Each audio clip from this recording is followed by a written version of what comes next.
Welcome to Rem and Sam. We are back. We're back. Back on the pod. Back together. Did Friends you were you forever. able to find it? Were you able to get the Olympics going in the back? No, it is Oh, not. It's just not working. you're just gonna have to Um, settle for the UFA playoffs instead. I guess. Settle. Settle, he True. said. That might be No, on that anyways. starts that starts tomorrow, so we won't be Is there it won't- is there any kind of case for ultimate frisbee right now? Like, are they pushing for that to be an Olympic sport at all? Is that in the works in any way? I feel like it either should be or it's super close, Mm. right? Yeah, no, it is really close. I mean, if we have break dancing as a sport, like come on, why we can't True. get What frisbee in there? priority does breakdancing have over I ultimate know. frisbee? Ultimate frisbee is like an actual sport. Well, no, I mean, Yeah, I don't. I shouldn't say no disrespect to breakdancing. Not that it's not an actual sport. It just feels more in line with the athletic competitions of the Olympics than breakdancing does. Mm, That's for sure. yeah, no, it seems. I mean, yeah, I don't know. Somehow it still hasn't been put in. You know, still hasn't been made as a sport. So we'll have to see. We're still counting down. Every couple of years Um, they have like voting on what is a sport, that can be included. And the Olympics is kind of in trouble, secretly in trouble. This is something that it's not too well Whoa, publicized, but whoa. every year they used to do like, um, they used to have like host cities, like make pitches as to why they should come. And so they used to have like 4 cycles ago, it used to be like 12 cities, and then it's 8 cities, and then 4 cities. And then this last time for next Olympics, they had only 2 cities. And so they were so worried that they awarded the LA this next one, and then they awarded the next Olympics already in that same point. So they didn't even give them pitches or wait, because Mm. less and less cities want to host the Olympics because it's just so much money, it's just so much hassle. And yeah, so the Olympics themselves are in trouble. So maybe if they add frisbee, who knows? More cities will want to bring it in. I don't. Now we're back in on the Olympics. Now cities are like, please bring the Olympics to our city because you're right. Yep. The Olympics are like secretly, well, I was gonna say they're not a good thing to have in your city. That might be a little Yeah. strong to say because there is No, like no, long term, insane, yeah, it's in the bad. moment there's insane tourism and probably like an instant cash bump. But you're right, the long-term ramifications of having the Olympics in your city, especially if the Olympics are not gonna be there at all, is not that good. And it can be on, all kinds of different scales. I was reading this article today actually about because we know the Olympics mostly are taking place in Paris this year, but the surfing competition for the Olympics this year is actually taking place in Tahiti, which is like I don't Mm. know, like 2,000 miles away from the Paris. They're like saying like it's on the other side of the world, like some tiny island in South Pacific. But though Tahiti was like when the Olympics were coming in here, like we thought like the Olympic Committee would look around and be like, hey, can we do some extra stuff on the side to kind of help boost the Mm. actual infrastructure in the community of the city? But they're solely just been, solely focused on, hey, doing the Olympic event and just getting out of there and, getting what they, kind of getting what they came for, which I guess in a sense, are the Olympics like a private business? I don't know what kind of thing like that they Um, fall under, but yeah. I think it's a non-profit. Let's see what it is. is it a nonprofit? Because I was Well, going to say, I don't know what everyone kind wants. of, like if we're talking like specifics, like I don't know what kind of legal responsibilities they would Mm, have to boosting the infrastructure of the communities around them. But I mean, yeah. for a successful organization, I'm sure it'd be nice to do, especially for these communities that, I mean, the mayor was like, hey, can we have some money for the school, please? The Olympic Committee. And the Uh, Olympic Committee is like, nah, we're just going to set up the serving competition and leave. So, you know, it's one of those things where I don't know if they're technically doing anything wrong, but yeah. It's a maybe morally non-profit. a nonprofit. Well, then maybe they should be giving a little money away. What else are they doing? Well, and they try to. So they do a lot of promotion about like how they help the cities and stuff like that. But it's just so much money in terms of infrastructure that has to be built to host the Olympics. And like the last couple of years, last couple cycles, more the cities have used more of what is around in the city instead of building whole new stuff. I think Beijing was the last time we'll really see like lots of infrastructure built, and also Rio de Janeiro, but lots of infrastructure built just for the Olympics. And the thing is that they have those requirements when they're looking for the city. They're like, oh, there has to be specific lanes, there has to be specific transportation just for the people to get to events. There has to be, a certain kind of water. Like you have to keep a certain standard so the records stay the same everywhere. And so it's just so much money, to host it that, it's making less and less sense in the long term, especially because of the number of people that are coming. Yes, it increases the businesses, but just the amount of infrastructure that needed, and also security. I mean, after the whole Olympic Village situation, I think that was the late '90s or something in the Israeli, where several athletes died due to being attacked. Like there is different stuff, and then when the situation with the Americans or Rio de Janeiro, starting stuff, and thankfully Tokyo there wasn't that much drama, 72? but yeah, 72.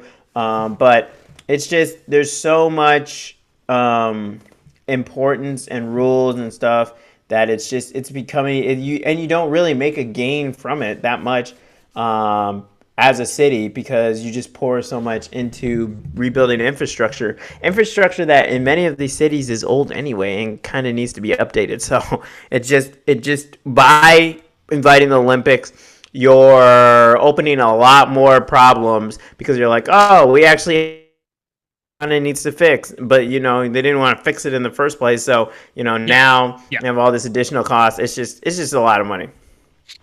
Yeah, I meant to say 1972 for the year that you were talking about there for the Olympic Village. But the Rio Olympics for me was the first one where it was like I was starting to like learn about the real world effects of like having the Olympics in your city because when they're showing Rio on TV, and I'm like a teenager, early high school at this point, but when they're showing Rio on TV, I mean, it looks like a great place to be at. And they're doing the beach volleyball competitions, like, on the beach, but there's the ocean right there, and the ocean and the beaches and just the city right behind it. At Yeah. least like the skyline drone shots, like it all really looked incredible. And it's like, oh, that's like actually a place worth, like, why is nobody talking about Rio de Janeiro as a place to like go see vacation? Like maybe it's even worth living there. I don't know. They live in Mm. Brazil in the Fast and Furious movies, but then it's like, okay, you look into Rio de Janeiro, what it is really. And I feel like even in those Olympics as well, too, there was people like on TV in the moment being like, I don't know if Rio is necessarily the best. Like, I don't know if you put it on the top of your vacation list, even though it's probably a good city to go visit. But that was the first one where it was like, okay, yeah, obviously what is being portrayed is not what is happening in real life. And then at least, the glitz and the glamour of it all. And then, afterwards, you're just going to, like you're saying, for these countries that already have struggling infrastructure, now you're just leaving more infrastructure behind for them to deal with. So do they, I guess I was going to say, do they need to reconsider how to fix the Olympics like that? But obviously they do. But like, I guess, do the Olympics all need to be in one city? I get you have your opening ceremony and all that stuff, but maybe they just go like everybody's just working from home now. Do we just do Olympic work from home? Like, does everybody have to be in the same place at one time for all the events? Like the basketball events could take place in one spot. The tennis events could be in another country. Like with the surfing thing that I was talking about earlier, I was also reading in that article that there was another story where I forget which Olympics this was in, but they had to do the equestrian events in one of the Olympics separate. It was whatever year they had the Olympics in Australia, they had to do the equestrian events separate from Australia because Australia was quarantining the horses at that point for some reason. So, I mean, obviously, it is possible to do the Olympics in to have separated events like that. So, I don't know. Is that the way to just do it going forward? Just the Zoom Olympics? Do it remote, satellite, everybody works from Well, home? you can't do Zoom Olympics because they're gonna because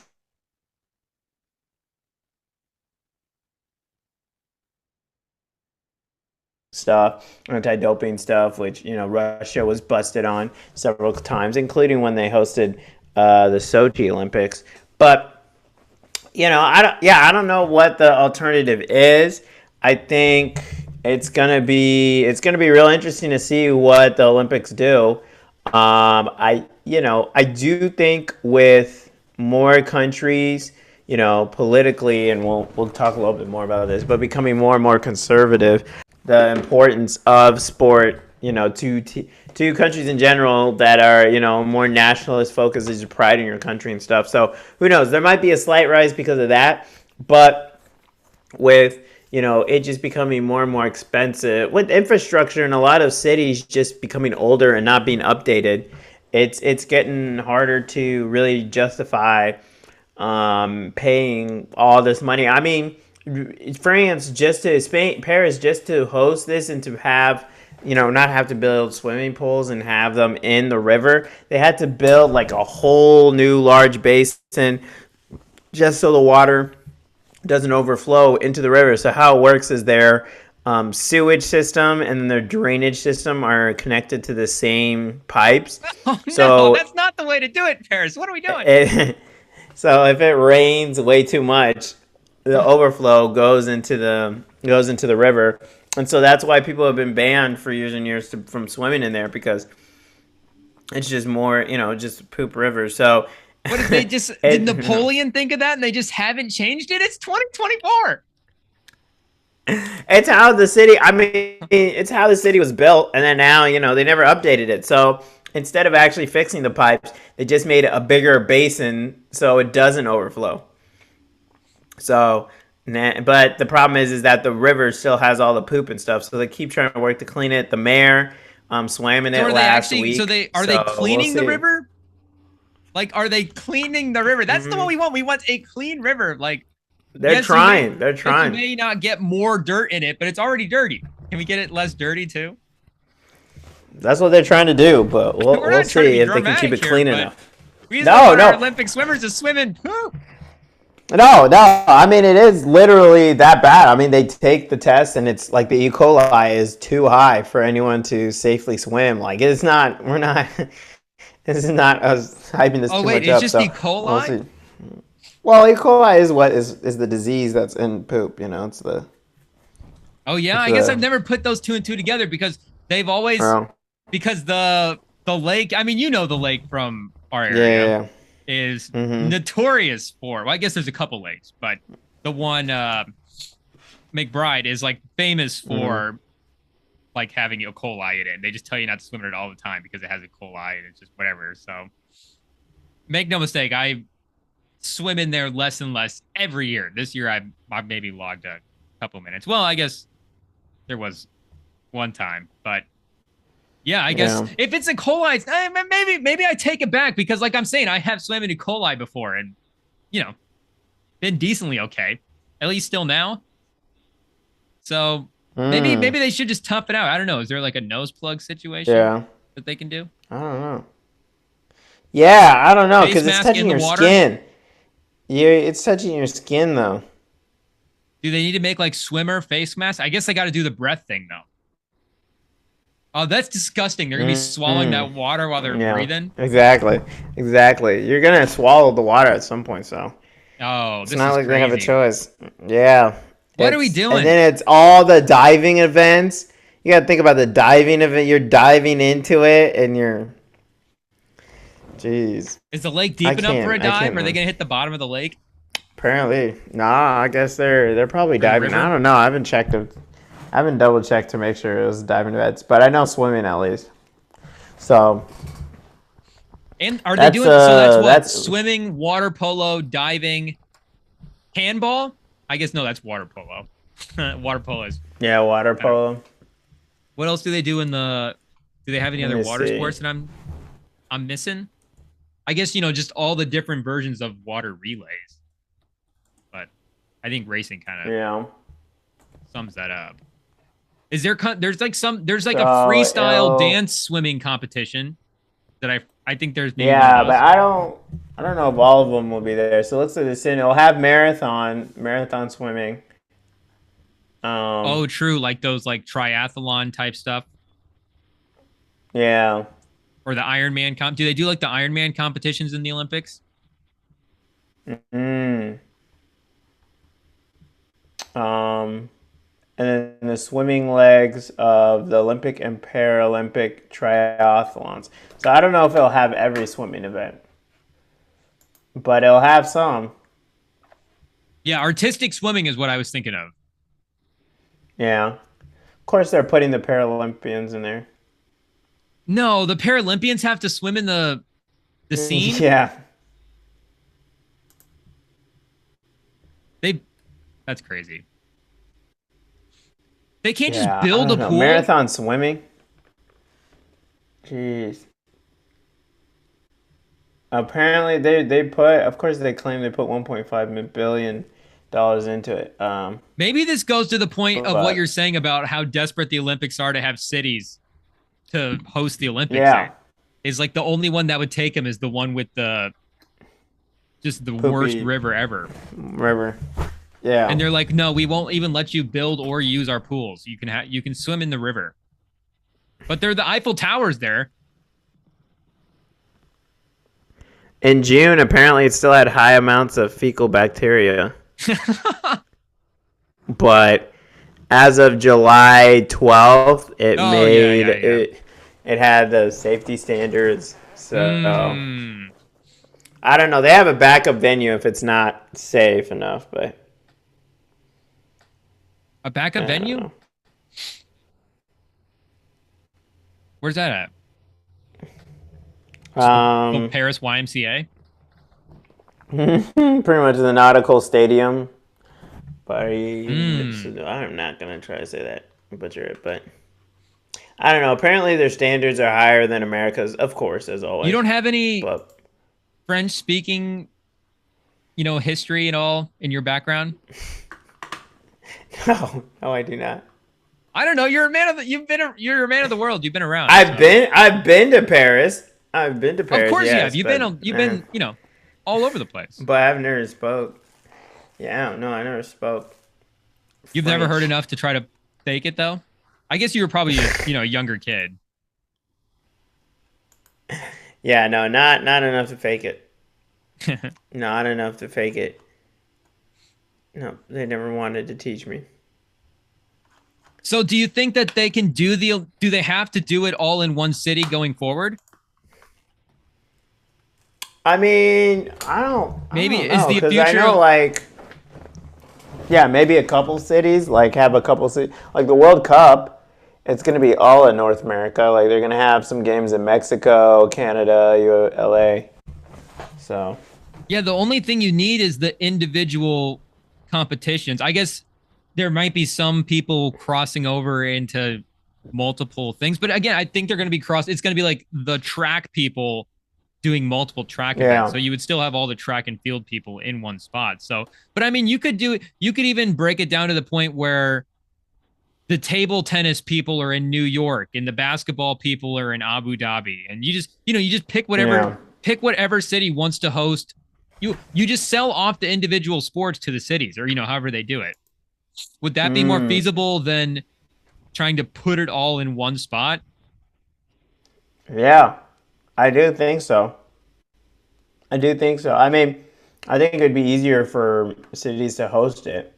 Have like different areas have different strengths. I know Saudi Arabia is going to be pushing to have it. I mean, so there's definitely been. I don't know why they said the Olympics were supposed to start like today or tomorrow or something Well, because they're they're technically already having. starting because, well, yeah. Sorry. Well, they already had like the quarterfinals yesterday, like For of what? the rugby for rugby. Quarterfinals Like, oh, they're about to start the quarterfinals. Like they're already. Also, rugby is an Olympic sport. and not ultimate frisbee? Yeah. It's crazy. I wanted to lock in on the rugby this year. I can't believe I missed the Perry preliminary rounds. Baker. Shout out Perry Baker. Got Is he four still in it? tries. No, well, he led USA to the quarterfinals. We're still in. Oh, Perry Baker, come on, buddy. We need gold He in said rugby. couldn't make the league, so gotta lead the Olympic thing. Does Jimmer Fredette build his Hall of Fame case if he wins the 3x3? Whoa! 3x3. I don't know. Put him in. Great college The basketball career. first ever team leads the first ever team. Man, could he get in the Hall of Fame based on just like as a contributor? They put people in as contributors. Because Yeah. especially if you include the college stuff and just go, he was one of the great college players of the 21st century, one of the great college guards, and then, like you're saying, a historic Team USA feat. And we're kind of underdogs as well, too, right? Yeah. No, yeah, Serbia's got a cracked team. Oh, they're Their OP. team they won FIBA World Cup. Jimmer Fredette, can you guess his NBA career high? I don't know. Do you think he had what? Do you think he had like a Jeremy Lin game 15? where he went crazy? 20, wait, 20, 22, 23? 24. Oh, okay, I called it. I was like, wait a minute, maybe he shot a couple threes, It's a three, he was feeling it. I would have said, 30 plus at least. He would have had one game. He got Yeah. the start or something, especially at the end of the year, like when teams are in tank mode. But I guess 2011, 2012, I don't know, that would have been right at the beginning of the tanking era in the NBA. So it might have been feasible for him to get some late game minutes. But a gold medal but maybe if he had a college ring, if he had won like the national title in college, then maybe Yeah. it gets a little bit stronger. But he was just what, national player of the year? And did they even like make a Final Four run? I feel like they sneaky might have got bounced Maybe, I don't early know. in the tournament. Oh, they got a metal horse galloping. Sorry, we've been subjected to having to look at NBC Sports YouTube. A full size metal horse? Shout out Kenya, killing it rugby. I'm just trying to find results from all of these games. Can someone comment down below? How did you guys find the Olympics results? I don't think those games counted. Well, then how are they in the quarterfinals? I think the rugby people got screwed over. Like they're like, hey, we didn't say it's time to start, guys. You guys got to replay it all. Whoa, false start on the rugby tournament over there. Didn't know you were False already start. going. They're like, we know barely anyone's gonna watch these, so just get it over with. Look at track and field and.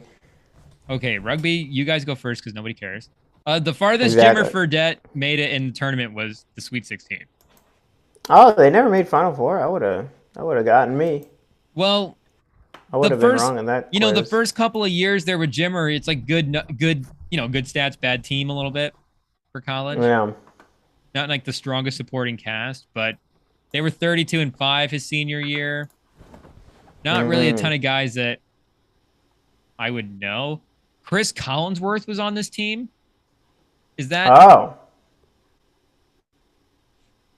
Or no, I was thinking that was that Chris Collinsworth's son, but that's his son's Jack Collinsworth, the one that's on TV with him, not Chris Collinsworth. I think there might be a Collinsworth that's a coach though. So maybe it's not like they were a super I mean, they lost to a number 2 seed Florida in the Sweet 16, so and they were a 3 seed, so that's kind of a game that just based on the seeding you're supposed to lose. And it was a 9-point game, so I don't have the recollection to know if that game was close throughout, but it does seem like it was close. It does seem like they were the worst team. So, but you're right. If he had a miraculous tournament run and then also has a miraculous Olympic run, maybe Jimmer Fredette's wearing a gold jacket someday. Maybe. Shout out to USA for the tough loss against Australia. Lost 0-18 in the quarterfinal. I guess Uruguay surprisingly wasn't that good. Wait, what sport? Um, Sorry, was that rugby? Still, yeah, they lost in the quarterfinal at zero did you to find the 18. results? I'm trying. That was one of the That was one the of one you the found. highlights. Yeah, I was the well, my pronouns are. You got to skip Let's to see, the what's end of this every game? YouTube highlight video. I guess. See what the score is. Is rugby the sport where Scores and America results. had that like a historic upset recently? No, it was cricket. It was another British one. Ooh, Another cricket. English. Are we qualified for cricket in the Olympics? Or we have a chance to do a miraculous run there as well? Maybe. All right, let's see here. I think so. We did qualify again for the World's cricket thing. Oh, is cricket not an Okay, so Olympic when sport? did the games start? I'm not sure. I I don't see don't it on think the so. website. Yeah, I don't think so. Wow. Cricket and ultimate frisbee are I sports, but know. oh, this there's no Okay, way so that we this has all found. the sports on it because this doesn't have breakdancing. Mmm. It's true. That's true. Okay, so they've been mostly playing rugby these last couple of days. There was some soccer, which we'll talk about. Um, and then, okay, so is this day one still? Oh, geez.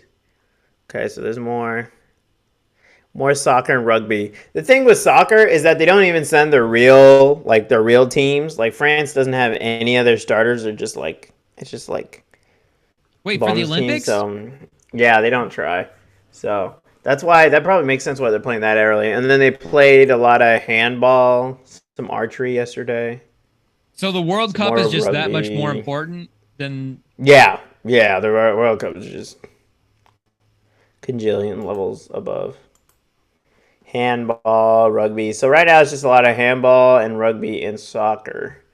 But today there's a lot of shooting.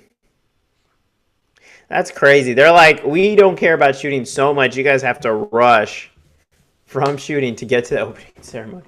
yeah, It's maybe like at maybe 1 the a.m. to maybe now's not the time to have shooting back on TV. have shooting right before the opening ceremony that everyone's watching. And badminton. Wait, the badminton's So already do they going? start? Yeah, badminton. It says 23:30. I don't know if that's current our time 11. I'm assuming. The badminton's low I key don't fun to know. watch. So tomorrow they have volleyball, rowing, handball, equestrian, hockey, judo. So all the fun starts tomorrow. Basketball, Spain against Australia.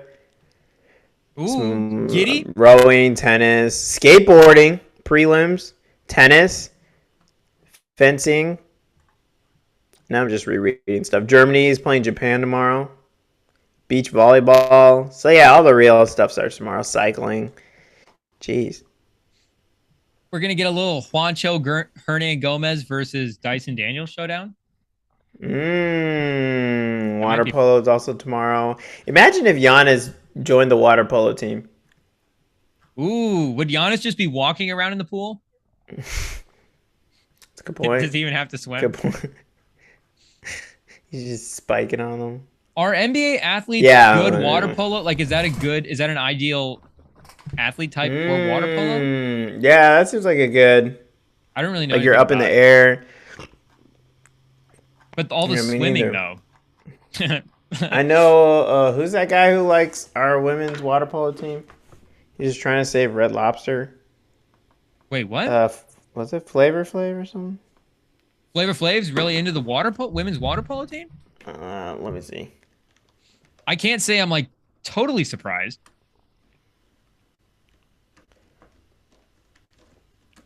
I don't know if well, maybe I don't know. The women's swimming, maybe it's the swimming that he's Yeah, Flavor Flav. Yeah.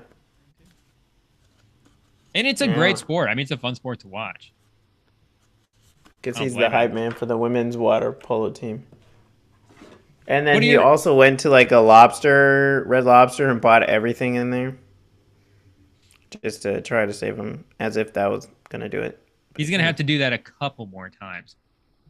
Also, why try to save Red Lobster? Yeah. No disrespect to the Red Lobster employees across the nation. But when was the last time you went to a Red Lobster? Do they even have them in the Bay? It's been years. No, they do. Yeah. I've They're been looking still at it around? like, should we stop by, grab some biscuits and walk out? No, you can't go into Red Lobster. The biscuits are literally the only good thing. That's what I'm saying. Grab some biscuits and leave. And make no mistake, the biscuits are Jimmer Fredette on those BYU teams. Just National Player of the Year on just this awful BYU team. Jeez. That's one way to put it. I remember I think when I went there, I had the shrimp. And I was like, this literally could have been a frozen bag from Walmart. Like, what am I eating right now? It's not fine dining. I don't think there's any Bourdains in the Red Lobsters across the nation, but I mean, there's always a seat available if you need a spot to go. That's the nice thing about a Red Lobster. It you is can always get in. There's always a table waiting at clear Red out the Lobster. whole area. Jeez. Make no mistake, there have been times where the other restaurants in town have been full, and what's got a table waiting for us? Red Lobster. Red Lobster always does. Always does. Are you an Olive Garden guy? All right. Not really. I can't have most of their foods. Oh, true. So, it's all gonna be yeah. It's gonna be brutal. And the Very breadsticks are good, but I don't think they're on the same tier as the biscuits from Red Lobster. Is that a hot take? That the Red Lobster biscuits are in a tier of their own over the Olive Garden breadsticks? The DMs are open at Rem and Sam if that is a hot take. Fagioli's? You ever seen an Italian place called Fagioli's? Wait, what is that? Fagioli's? I know there's a place. Fazoli's? There we go. Fazoli's. They had really good breadsticks that would, they would make me sick because I can't have too much butter, but I didn't care. I just loved the breadsticks. I couldn't. This is a chain? Not have them. Yeah, it's in Cedar Rapids. Oh, Fazoli's. Here we go. Yeah. It's a good spot. Really good, cheap food. It's really good. So it was right next to my eyewear place. And so my family and I would stop there every once in a while when we'd go up there. And every time I'd eat the breadsticks and they give you unlimited. And I'd get myself sick, but I didn't care because they were that good. Oh, this is kind of like a Noodles and Company. Yeah. It's really good. It's much better than Noodles and Co. It does look pretty good. These baked Italian meatballs, not bad. I'm telling you. Fried mozzarella bites. Even the baked ziti.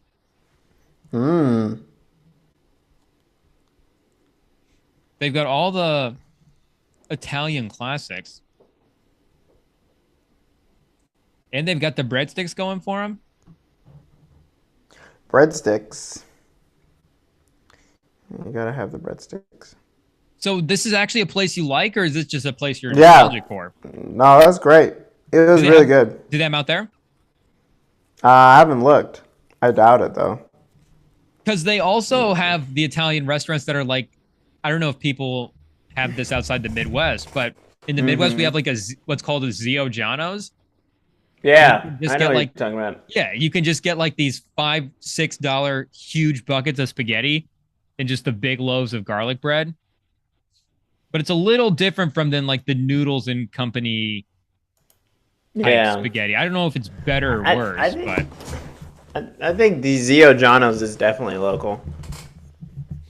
But that type of Italian restaurant, I'd almost guarantee. Yeah, I haven't really looked. Bad Italian restaurants. You're saying really a bad Italian restaurant is local to Cedar Rapids? Local to Iowa. Let me see. Location directory for Fazoli's. They are in Colorado. The farthest west, I want to say. Oh, they have one in California. Is it LA or something? Norco?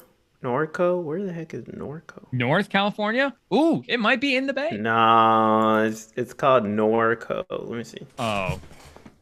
It's probably like some suburb of a huge city. Let's see, where are we at? Once it loads up here. I think is it LA? I think it might be in LA.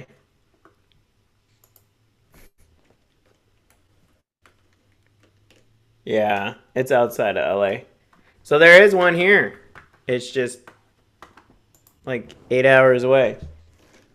Yeah, unfortunately, it's basically in a different state. Yeah, might as well be. Might as You could well be. either drive or fly to the nearest Fazoli. No, you're right. You're right. It would be flying. You can go Yeah, there Dio if it's still Jonos is open. only there. If it's still open, you can go there for the next Olympics in I LA. think Zio, yeah, Zio's only in Cedar Rapids and Iowa City. But I did always think about going there. I heard it was good. I mean, it's fine. It does the trick. It's one of those like good bulk if you're trying to do a budget bulking Mm, type of diet and you just want a big yeah. meal. Again, you just get And you like don't want to cook at home. yeah, true, especially if you're not cooking. Because I guess if you wanted to cook, spaghetti is like one of the easiest things to literally make. But Literally. if you were not feeling like making it, plus the garlic bread, sneaky banger, pretty good. Yeah. The garlic bread holds up, so it is worth getting just for the garlic bread alone. But you're right. I would actually endorse making. Not I'm again not trying to take anybody's. Not trying to take the food off the table of Sounds like Dio it. Giano's employees, but I would endorse making your own spaghetti. Yeah. No, it's definitely a lot cheaper to make it at home.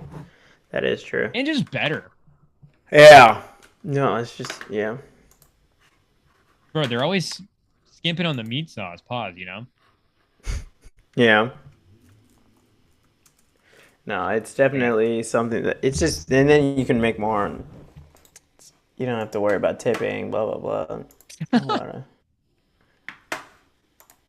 A lot. Did you want to do a Beat Team USA? One of your ideas, Beat Team USA draft. One of Might your not ideas. be that hard. Oh, okay. I think that you came up this with the FIBA team, so I didn't know if you wanted to run it back for the Olympic team or not. Sure, we could do that. Where we each, I don't remember the rules exactly. Was it one guy off of each country for our teams? The non-USA countries, and then that's how we assembled our team to beat Team USA. Oh yeah, one off of each country. Yeah, so you don't just load up on Canadian players or something. I don't know.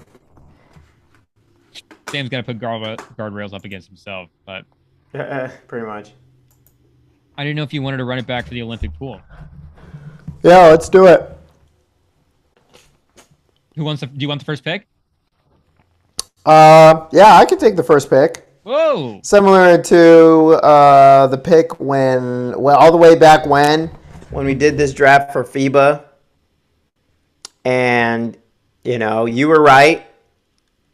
This guy wasn't playing for his country. But now he is. I'm taking Giannis number one, especially with, the rules of just you can sit in the paint, you can take the ball off the rim. It's just a basketball made for big, tough guys. Does Giannis have a good he does obviously have a good international history, but is he one of those guys where he still translates to great? Plus, I guess you're not taking him on the Greek team as well, too, but the Greek national team is one of the weaker supporting casts. So maybe it is a credit to Giannis' Hey, walk-up? international ability. True, they had Thomas walk up. I mean, he did beat Luka, with his team, and Luka was cooking on that team. So, I think the rules, which is what America is finding out pretty quick, they don't really call fouls, and they can just have someone sit in the paint. Like, literally just take a chair and sit down in the middle, right in front of the basket. It's crazy that Giannis Antetokounmpo is the easiest name to say on Team Greece.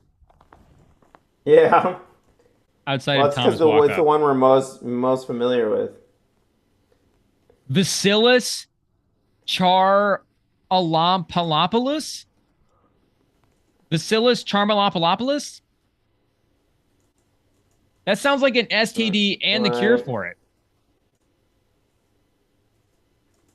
Yeah. STD and the cure for it. That's funny. There's two Vasilises on this team. Yanni That's Ulis, weird. Laurent. I wish I knew how to actually pronounce Greek things better, but yeah, Giannis Antetokounmpo with your first pick. So you're taking Giannis over Jokic? Yeah. Yeah, because of the defense. Like, I can find players who can generate offense. I need defense. And something we're finding out with Jokic is that, yeah, it's great if he can pass, but the player he's passing to actually has to hit the shot. And, even when they're tired. I agree with you. So I'm also taking defense. I'm taking Wembanyama. Wemby, you don't think he's going to take too many threes? He's like, oh, crap, we're down by 10. I got to do it. No, he's going to because I'm coaching this team and I'm telling him to shoot all the threes. Oh, okay. So this is a pop move. You're doing a whole lot of paper. Yeah, okay. I guess I'm it's just a Spurs thing, huh? Trust me, I'm taking more than one page out of Popovich's playbook for this Olympic national team that I'm building. I'm going to draft Vasilis Charmalopoulos and put him next to him as well, too, just to give Wemby more shots. Yeah, no, that's crazy. The defense and the three-point shooting as well, too. I think, plus, I'm taking Wemby with the motivation of this Olympics being in Paris. Now, it is very early on in the Wembanyama timeline, just for his career. He's still like a super young basketball player. So just in general, it is a lot of responsibility and a lot of pressure for, like a 19, 20-year-old kid to put basically, the hopes of the country on your back, which is it's just a different type of pressure than the pressure of like carrying the Spurs to a national championship. It's a different fan base. It's a different type of pride. And again, the fact that they're doing it on his home court versus, you're always going to have that Olympic pride, but doing it in front of your own people with your own, your family in the stands as well, too. Family, friends, just, you could potentially be sleeping in your own bed at night. If I don't know what the rules are for Olympic Village. Maybe he has to bring his childhood bed into the Olympic cardboard Village. bed. Yeah, I don't know. Oh, true. I thought you were talking about Wemby's childhood, but the Olympic Village a couple years back, they had the cardboard beds. But I think Wemby in Paris, he's kind of already had a breakout thing, but this might be like, Wemby is one of the best basketball players in the world right now. Yeah. So you got Wemby. I like size in this Olympics. I'm seeing way too many. It's weird. Even though it's a shorter line, I think it might be kind of messing up people because we see a lot more misses and stuff. So I'm going to go with size. We're going to take Franz Wagner with the number 2 pick. Way. He's been killing it. NBA, he's a world champion. And, there's not a lot of good forwards out there away from USA. Wait, Jokic is still on the... Well, never mind. Jokic on the board? Yeah, I don't... He's like, how are you not going to take Jokic? I don't know. I really say something. I can't even do it I can't even, help myself in this situation. You can't even do it for the bit. You just took Franz Wagner over Jokic. What is happening? I don't know. He looked bad. Oh, God. All right. You're right. I've lost my mind. I'm taking Jokic number 2. Jokic is I feel like I'm gonna regret it. One of the 15 best players of all time. Yeah, but he's also someone who doesn't care in All-Star games. If it's not the NBA and he's not getting paid, is he gonna care? I'm just saying you might be able to get Franz Wagner with your next pick. Yeah, that's true. I'll take Jokic. I shouldn't have even said Wagner's name. Like you're saying, Olympic basketball, I could feel, especially a checked out Jokic. Would you so you're saying, just in general, you're saying you'd rather have a locked in Franz versus a checked out Jokic? Yeah. Okay. Jokic throws turnovers. You've seen him when he's checked out. And Franz, he's won FIBA. He is a proven winner on the international stage. We've seen against USA, he looked pretty good. They did come back to beat him pretty bad, but he had some good moments. You have Giannis and Jokic, which is insane. You have maybe the 2 best players in the world right now. And again, Franz went to Michigan. I love Franz, but there are more MVPs on the board. And Maybe he's not an MVP right now, but future MVP, I'm saying for sure. I'm taking Shea. Wow. That's Give me good. That's good. SGA. That's a good pick. I was thinking about that pick. A Wemby SGA little pick and roll. Plus Mm, SGA at the end of game scoring where Wemby maybe doesn't have to like Wemby maybe still just obviously because of the two-way thing and the size and the crazy highlight plays that he's able to generate. I mean, he's still going to maybe be the most spectacular player on the floor, but in the last 2 minutes of a close game, if we need one or two shots, I mean, SGA, perfect. He's absolutely that guy to play that role. um. So now taking Jokic and Giannis, that changes who I take next because I need a shooter. And my last pick wasn't really a shooter. Whatever. We ain't gonna talk about him too much. I'm gonna take. Oh my gosh. I love the game from Josh Giddey. I really love it. He was killing it. He was looking really good. But he's not a straight shooter. And I'm gonna have to go with his teammate Patty Mills. 35 years old, but he did put up 24 points in 29 minutes against France. He averaged 19 points in the 2023 last year's Olympic. He's a shooter, and this team needs a solid shooter. So I'm gonna go with Patty Mills. Just the vet, get the vet in there, and you need a veteran point guard to lead a team. Keep them composed. What was Patty Mills doing in the exhibition games? Well, he had 24 points in 29 minutes. He did? Okay, so he's still legit international Patty Mills. So I feel like Yeah, not against France. That wasn't. It wasn't okay. like a random. You know. I don't want to say I doubted my guy, but I just didn't know. Yeah. It's been quite the run for Patty Mills. Wait, so Franz is still on the board? I can take Franz? Yeah, you can take France if you want. Okay, I guess I'll take Franz. I was trying to do a quick scan through the rosters to see if I didn't miss again any other high level players because like you're saying, Giannis beat Doncic, so Doncic is not in this tournament. Also, no Bahamas, no Klay Thompson. So I guess I think Franz is still the best guy on the board. I'll take Franz. I'm gonna take someone who on this team has produced even more, who got an NBA contract because of his run at FIBA last year, who known as a Patty Mills type. When he gets the green light, he's a killer. Dennis Schroeder and Patty Mills are gonna make my backcourt. Okay, now your backcourt Schroeder can shoot some open threes, but he is a playmaker. He has, again, FIBA World Cup champion, and Patty Mills won a bronze last Olympics. So these are proven winners on top of two NBA champions. So I like winning pedigree in my players. And now that I'm looking at Patty Mills next to Jokic, I mean, is Patty Mills just Jamal Murray light? Exactly. Can he do the Jamal Murray roll around Jokic? Who knows? But I didn't see the vision at first with the Patty Mills pick. But yeah, Schroeder and Mills is, I feel like, your dream international backcourt. These are your two guys. Yeah, pretty much. This is perfect for you. So, and the size with Giannis and Jokic as well too can definitely counterbalance having maybe a little bit of a smaller backcourt. I think the board really gets tough. Like we said, a lot of the teams with not to interrupt you, but I just remember you can't take Jamal Murray. Okay, I guess I'll take him next. Yeah, no, I took Shea off that team. So you got Shea. Okay. I took. All right.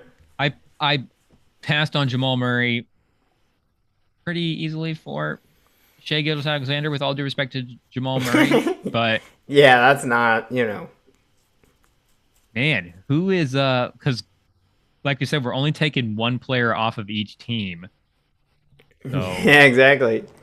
I'm trying to remember who I took again.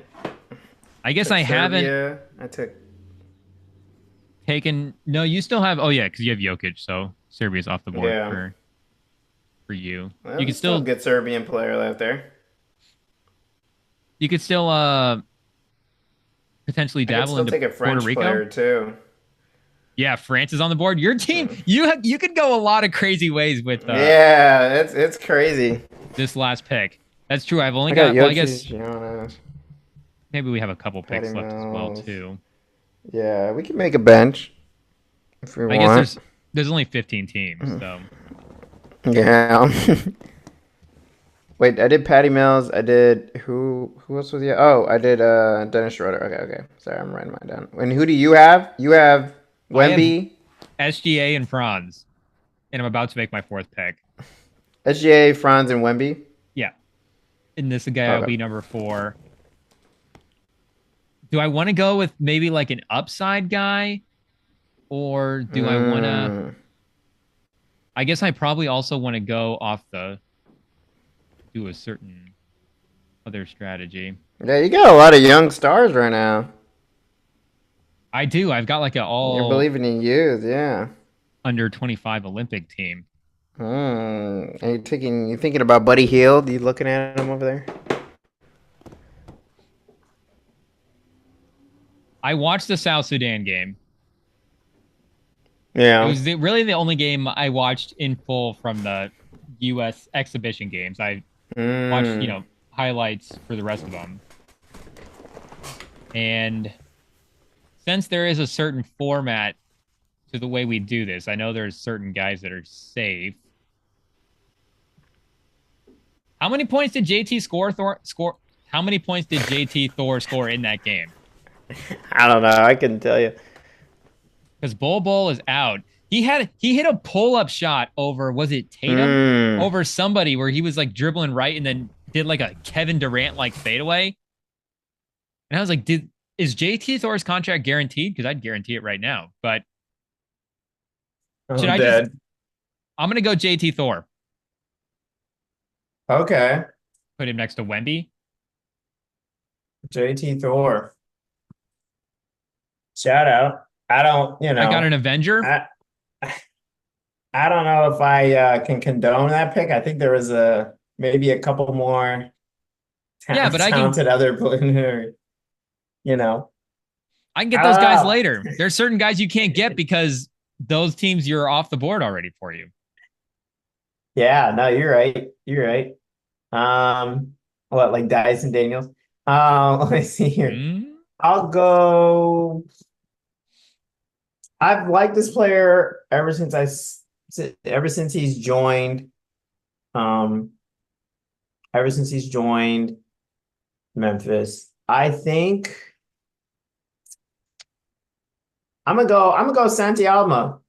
He's Oh, that's a good huge, pick. he's That's a good good, pick. he's a good shooter. I like Santi Alma out of Spain. You We need a also little size, 6'11". you also left a couple of guys on the board as well too, I think. Hopefully I didn't hopefully I didn't unveil a strategy, but I think it's okay if Yeah. I think it's okay if Santi Alma is the guy that gets taken off of that. Yeah. Should I keep in line with leaving good players on the board?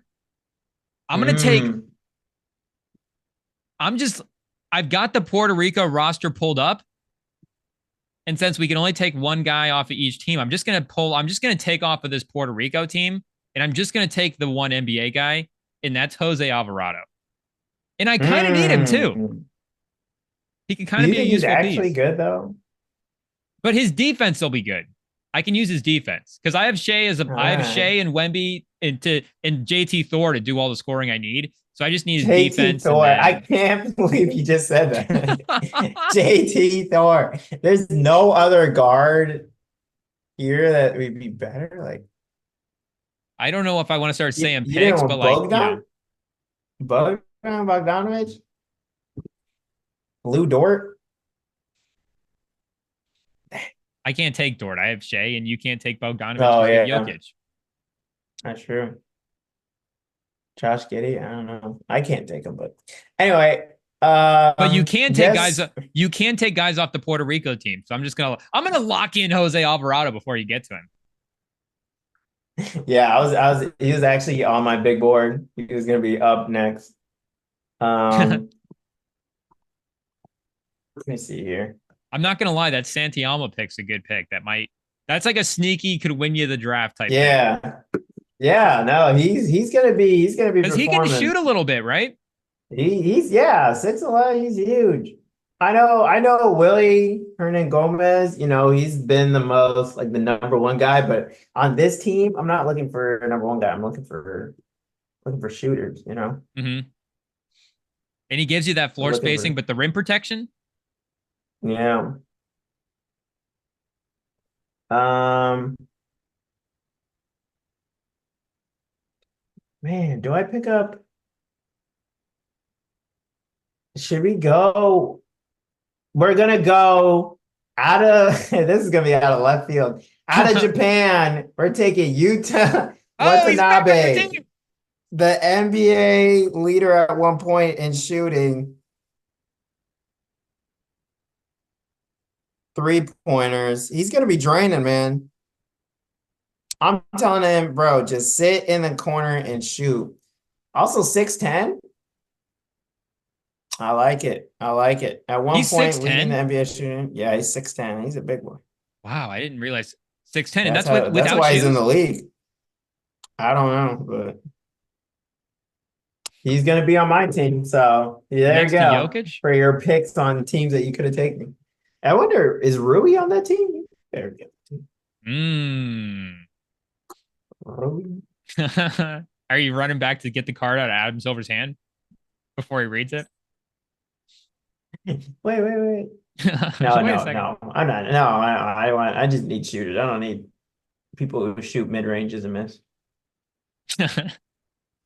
Is Utah on an NBA team? Because him playing next to Jokic, maybe Jokic is like, No, he's in Japanese league. maybe Jokic is like, can we bring this guy in? Give him attention. Yeah, exactly. Maybe Utah needs to get on Team Serbia somehow. Should we stay in left field? Okay. Team Brazil's got a couple of spicy Well, you're options. bringing Caboclo. You took the words right out of my mouth. Oh gosh, he's the only player. That's not true. Guy Santos Who? had a little bit of a summer league run at one point. Oh I just my remember him gosh. hitting some shots in summer league. Cristiano Yes. Felicio Oh, still that kicking sounds a it. little familiar. There was a Bulls run with him back in the day, Mm. and Raul Neto as well too. I think had an NBA stint Mm. in there. But didn't Caboclo at the World Cup go crazy? I remember him playing well at the World Cup. Yeah. Too bad those stats don't go on your basketball reference. Too bad. So you taking Caboclo? Yeah. Oh gosh. All right. Um, let's see. All Kelly right. Olynyk. Garlic You could take Kelly Jones. He's Olynyk. looking at Atlanta. You're right. Yeah. I'm gonna take. I'm gonna need to build a little bit. Wait, are these some players out here that are getting names thrown at? I'm like, are we sure these people are in the Olympics? I don't. Oh, the best player is not at the Olympics ranked. Shout out, poor Sabonis, Porzingis. We're doing an RIP real quick. Honorable Marketing, mentions. Sagoon, Cat, Nurk, Clint, Svengoon. He would have been Jonas, fun to see in the Olympics. Nick Claxton plays for the Virgin Islands. Jakob Pertl for Austria. Jonathan Kuminga for DR Congo. There's some interesting ones in here. Kyle Anderson for China. What the heck? Yeah, Kyle Anderson. For China. He's from China? He did some sort of 23andMe and was playing there on FIBA. I don't know what happened, but he got on the team. I guess Buddy Hield. I was wrong. He's the Bahamas, did yeah. not make it. I guess could have. I wonder if we would have. I would have allowed you to pick up Klay Thompson if they had brought in the Bahamas. Either at the training camp. That's close enough. That Bahamas team is sneaky good. I wish I would have been able to see that team in the Olympics. Klay Thompson, Eric Jeez. Gordon, Buddy Hield, DeAndre Ayton. Yeah. I'll quit messing around. I'll take Jamal Murray here. It's about time. Yeah. So unfortunately, Patty Mills' role has been reduced on this team. Well, it's probably actually. I'd rather have Schroeder off the bench. He's a really good six man. Really? And then run Patty Mills Yeah, next to Murray? yeah. Patty Mills is just a shooter. Just have him shoot. Or do you I run mean, Jokic, Giannis, Santi Aldama, Yunta Watanabe, and Jamal Murray? Just go supersized lineup. mm, have Dennis and Patty Mills off the bench. I mean, I would actually, now that you say it, I'd rather have Patty Mills at 35 years old off the bench. And then in closing minutes, if he's hot, he can take Watanabe's role. But yeah, no, that sounds like a, man, we got Coach Rem over here. All right, so right now in your team, I have it down as SGA, Franz, JT, Thor, Wemby, and Jose Alvarado. And you forgot about Bruno Caboclo. And Bruno Caboclo. Well, I guess I'll take a legit guy too. It's time to get Bogdanovich off the board. There you go. I'm not totally certain that Bogdanovich is going to win the JT Thor minutes, but I like having the competition on the team. Yeah. I guess I could. Yeah, I'll take Rudy Gobert. Okay, so Gobert was the guy off of Team France. I didn't know if you were going to just go get the crazy defense guy, or if you were going to go Fournier. I mean, Koulibaly. I'm not taking Bilal. I mean, maybe I did look at Fournier, maybe, but Gobert with these rules, like, yeah, Batum's kind of washed. I got a lot of shooters. I need some defense to back up Jokic to help Giannis out, And man, we're gonna have a strong bench. I mean, this team could really compete with USA. I don't know. So if Jokic is your point guard, you could do Jokic, Santi Aldama, Gobert, Giannis, Utah at the Yuta two. Watanabe. Yeah, at the two. So we have Jokic, Yuta Watanabe, Santi Aldama. Yeah, Jokic and a Jokic Yuta backcourt. And Yuta backcourt. And then we have, Santi Aldama, Gobert, and Giannis. I don't know who gets past who that front line. And Giannis and Gobert as like a sneaky menace. Well, not even sneaky. That's like a crazy defensive back. Yeah. Two there.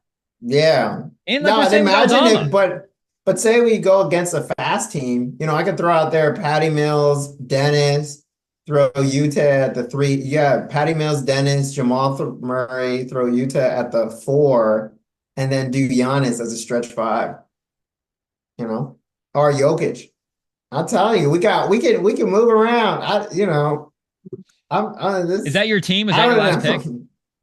1, 2, 3, 4, 5, 6, 7, 8. Do we want to go to 8 or 9? I don't know. I mean, we're at 8. I think you're at 8. Sounds great. 7. I think there's only 15. So you have one more. I think that's Okay, so I have one guy left. I don't know if there's anyone else I even want to pick up really. Yeah. Any free agent signings you want to make? What country do I want to take off of? Because there's one country that's gonna get left on the board. I guess I could take Wenya and Gabriel. I could go wing. I could go guard. I'm not gonna lie, the Alvarado pick might have been a bad pick.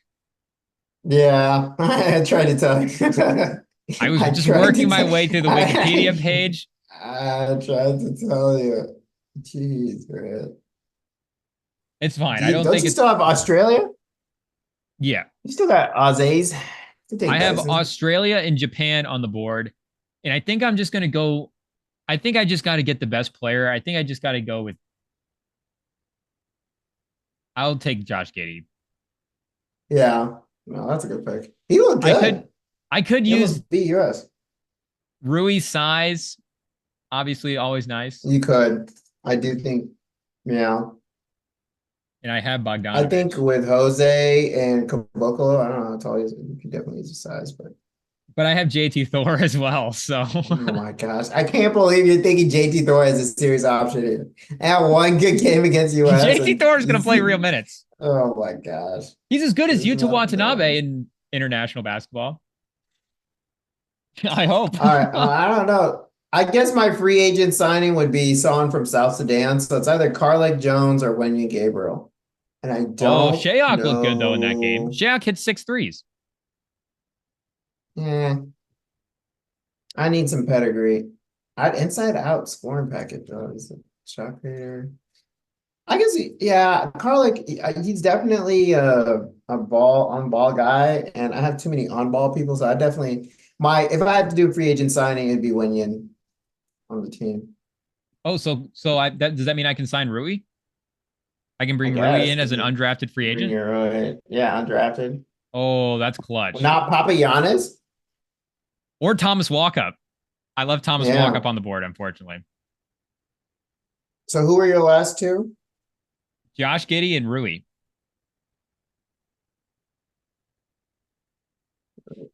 So now I've got some good competition there for Mm. that last spot because I feel like my top four is going to be pretty set if all things Okay, go so yeah, according to plan. let's put our who's your starting lineup? Let's put your So starting lineup out. I'm going to go. My backcourt is SGA and Bogdanovich. Okay. And then I've got Wemby, Franz, and Rui, I guess. Okay. So a lot of young bloods. And then I've Is got Bogdan still young? Right. no, I feel like he's in his I feel like he's 30. It just feels like he's, with that whole, he looks old. He's been looking old like the last 31. 6 years. Yeah, I'm not spread. But All right, then who's I've your got bench, I guess? Giddy, Rui. So Giddy, Alvarado, Rui, JT Oh, Thor, Caboclo coming off the bench. Possible. Rui, JT, Thor. So Giddy, Alvarado, Rui, JT Thor, and Caboclo. Off the bench. Caboclo. Okay. Yeah, that seems like a pretty decent non-USA team. I don't know. Do you think, I don't know if they're beating USA, but Well, I'd probably with Wemby and it's SGA, I okay. mean, of course. And I say There's that as a always a hot take, shot. but I actually think if Wemby and SGA were playing Team USA, that game would be close. That'd be a Yeah, it'd crazy be game. close. That's close. JT Thor hits like 2 or 3 threes in the third quarter. Uh, There's a transition dunk to JT Thor where he posts a rise. He just gets one on Bam. all right. Yeah, I'm just absolutely destroys him. Wait, how did you get 1, 2, 3? How did you get to 10? That's what I'm wondering. Well, we both have the same amount of guys. 1, 2, 3, 4, 5, 6, 7, 8, 9. I don't I know. forgot we were each taking one player off of each team, Oh, not you just have taking. Rui in your starting lineup and your bench. Okay, Oh, okay.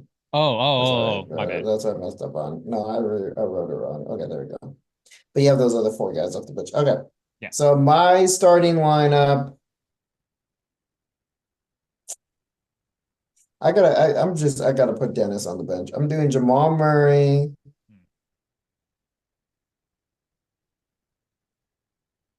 I don't, should I start Patty Mills? Patty Mills, he gets the veteran start. We'll sub him out with like halfway through the True. It's first. going to be maybe his last Olympics. He's going to be what, 39, 40 when the Exactly. next one rolls around. Yeah. I'm gonna put Yuta just as the vet over Santi Alma. I don't know if, you know, it's close. I don't know. Maybe Alma should start. It's close between those two. I could see with Jokic and Giannis both starting though. Yuta in the Yeah, starting lineup could definitely make sense. And then, you can bring in yeah, Aldama as you need him.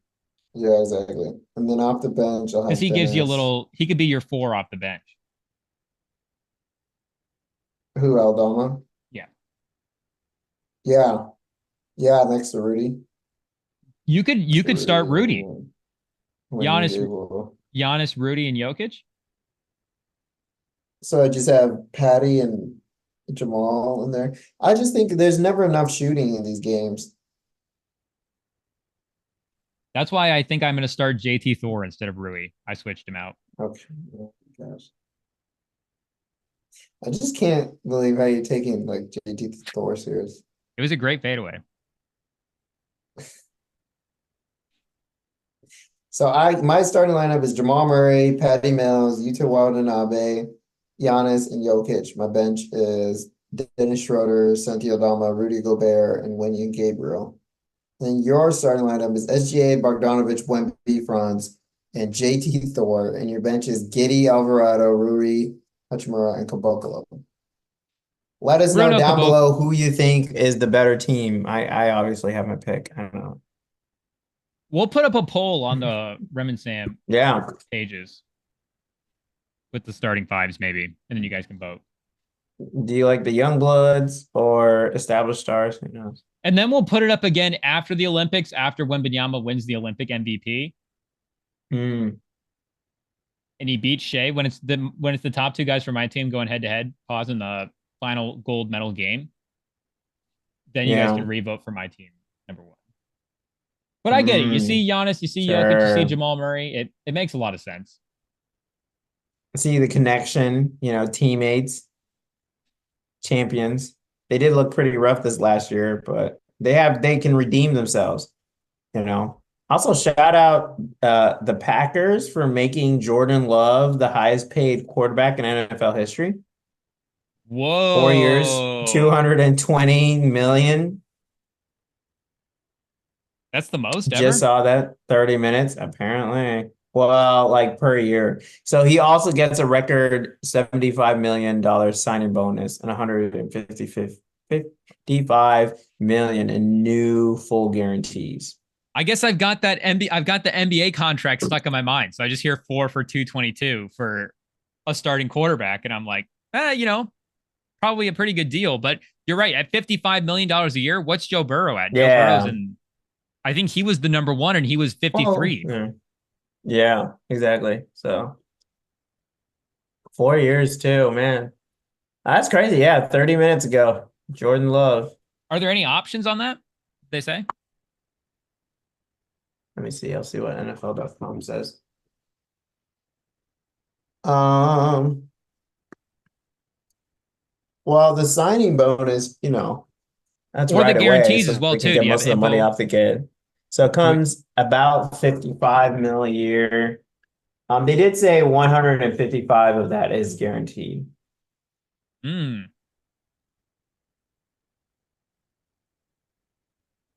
Yeah.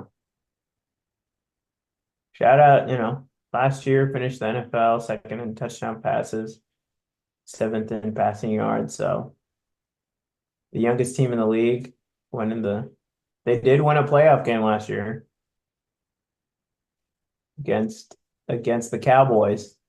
Highly rated Cowboys. Are you a Jordan Love guy? I know we're supposed to talk football later, but I don't know. He kind of the side-by-side stats with Aaron Rodgers kind of, maybe question. Made you question. Like, is it legit? Maybe it's actually legit. I didn't think it was legit at all. I was like, there's no shot. And then Oh, really? Even after the playoff game? Well, no, not before the record deal, but like before this year, before he got passed on, like when he was first starting, I was like, he'll be good, but as good as Rodgers. And then it was mostly the Chiefs game did not convince me. And then I saw him play this year, and I'm like, oh, maybe. And then he had that run in the back half of the season as well, too. I feel like it wasn't just the playoffs. There was a real stretch there where he was cooking. Competing as one of the quarterbacks, better quarterbacks in the league. Is the problem it was just the one season? No, it wasn't before.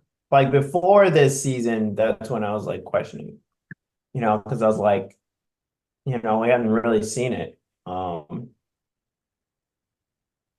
now we have. So I'm trying to see. So his average salary is 55 million. Signing bonus is 75 million. So yeah, total guaranteed is 155 million. That's how much is guaranteed. So most of it, a good chunk of it. Yeah, I So don't what think do you they so what do you make of paying a updated stuff. guy then after this early of a production? Because the first not Yeah. one of the early names that pops into my head when that happens is the Jimmy G situation that the Niners had, where they trade for this guy near the end of his Mm, contract. He plays half a season. Now he got hurt as well too, but then you have to give him the big contract based on some pretty limited production. But I guess for Jordan Love, on one hand, I mean, that's what he was in, his fourth or fifth year in the league at that point. Like for a fourth or fifth mm, year player, that's, I mean, a pretty good season that you can have. I get, Mahomes is going to be a different level, but if he had, yeah. if we had, I guess, if we had watched Jordan Love progress to that point where he was at, do you think that's different than him just doing that on his first season out as a starting quarterback? Like if we had seen him up his production the next couple of years, or If we had seen him start as a rookie and grown to this Mhm. level as a player, Oh, how do you think would that have that would, been yeah, how would that have affected the perception of him versus the fact that we just got this one season that was, pretty good? yeah. I mean, I don't And I say know pretty if good in a good if way. he could grow to this level. Yeah, I don't know if he could grow to this level if he's playing those games. So he would be like Mm. either he would, I think, he would have gotten to this level a lot sooner because, he's getting those reps, he's getting those practices, and he's getting his chance. Or, he has those rough periods, he gets all that flack, and then, he just has those scars and maybe doesn't get to the point. So, the Packers had him develop the same way as Rodgers, having him behind the veteran quarterback and then bringing him in and really trusting him. And it seems like they really trust this guy. And I don't know. I mean, I think it would have been a lot more, maybe a little bit more of a head scratching deal just because it would have had more years of him not playing well, just because he's learning, while he was able to develop behind closed doors, he was able to get those reps.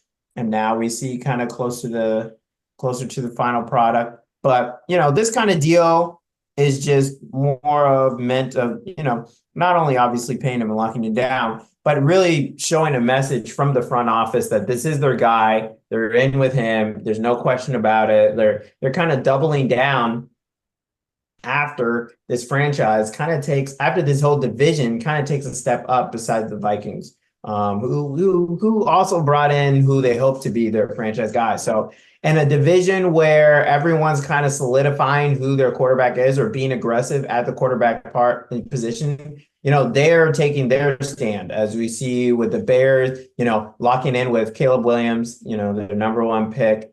The Lions making to the championship with Goff, obviously running it back. And then with the Vikings bringing in JJ McCarthy and telling, hey, Kirk Cousins, we don't care. We're not going to pay you as much as you want. So it is interesting to see the Packers, similar to everyone else in the division, take that strong stand and be like, hey, this is our guy. We're paying him.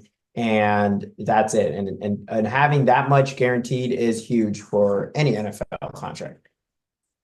So if you look at the other top paid guys in the league for the quarterback position, like we said, Joe Burrow is at $55 million a year. So Jordan Love's actually tied with Joe Burrow. And Trevor Lawrence also just recently signed an Yeah, extension. that was actually head scratching. Was that today as well? Was that earlier today? Or was Was that, it? I thought it was yes? early. I thought it was another day.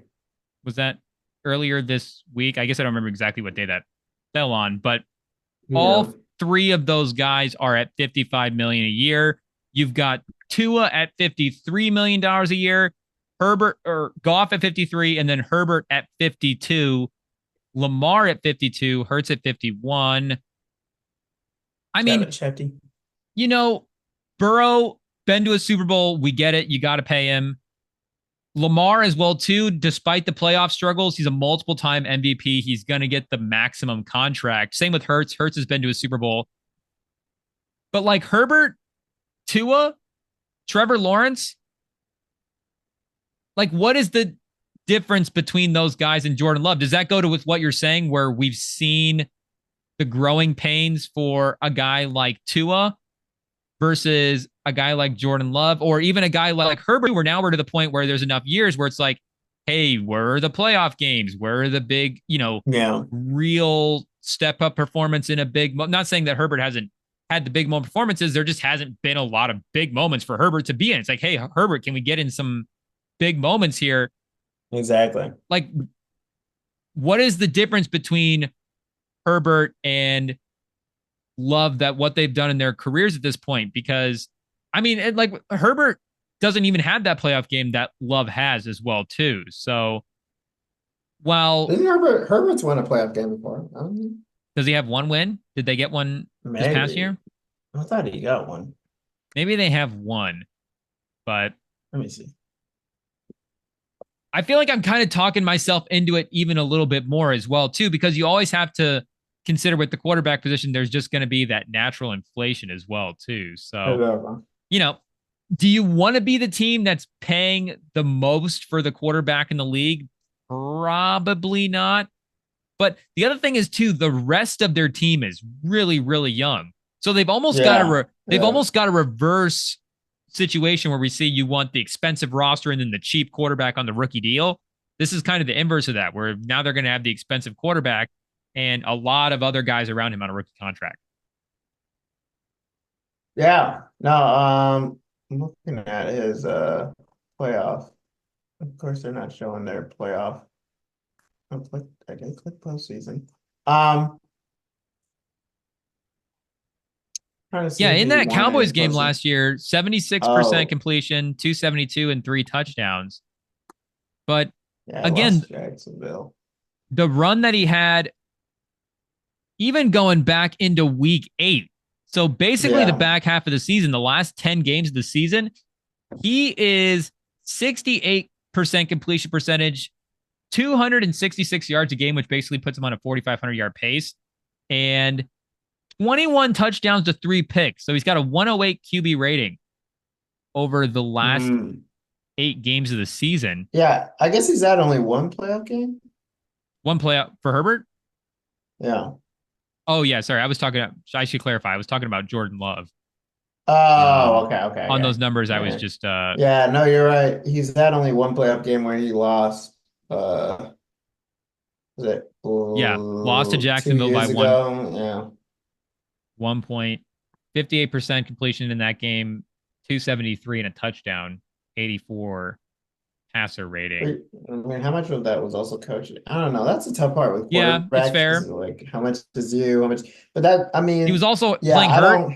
Or no, that was last year. Sorry.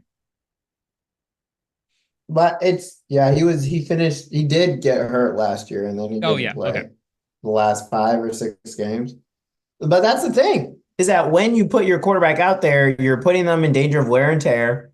You're putting them in danger of, getting that criticism, getting those bad reps. And that's why it's like, is it always right to have your quarterback wait, or do you want him getting the live game reps? That's the tough go. I think if you do have like a Hall of Fame quarterback who can really take you under the wing and teach you and stuff, which I don't know if Aaron Rodgers really did, but if you have like someone you can see like how they play, like model your game after, I get it why you would put your quarterback behind that player. But if you don't, like, obviously there's no reason like Paxton Lynch or something to have him wait. But yeah, I think it is an interesting point to bring up that when you see these other players who've been playing for a while, even Daniel Jones is another one. Like it's just, you have all this bad data of, not playing well because you're learning and, people losing trust in you. And that affects someone's mental psyche, that affects them. And so that's why you always have to be super careful um, about whether how much you're going to play them, how soon you're going to play them, how early. But I mean, I think the advanced numbers really showed some good stuff from Jordan Love last year. Him on track as Rodgers stats at this time in his age kind of stuff. And, it seems like Love has won some love out of the organization. He's definitely there's some trust in him for sure to be giving him that kind of deal. So that shows also more of a locker room kind of leadership, being also a leader in the organization for them to put that much trust in him. There's also some stuff with the cap that hasn't quite updated on SPOTrack as of yet. Yeah. But it doesn't look like they have an overly expensive roster. I mean, they've got Kenny Clark locked down for a couple of years, Jair Alexander, Elton Jenkins. But other than that, I mean, Rashawn Gary's the only other double-digit $1 million a year guy at $11 million a year. I mean, they just got Xavier McKinney and Josh Jacobs this offseason. McKinney is $7.8 million a year.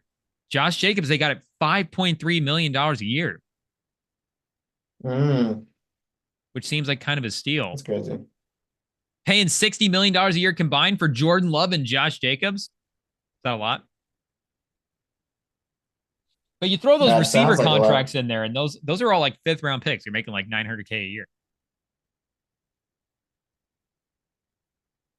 Yeah, no, I don't.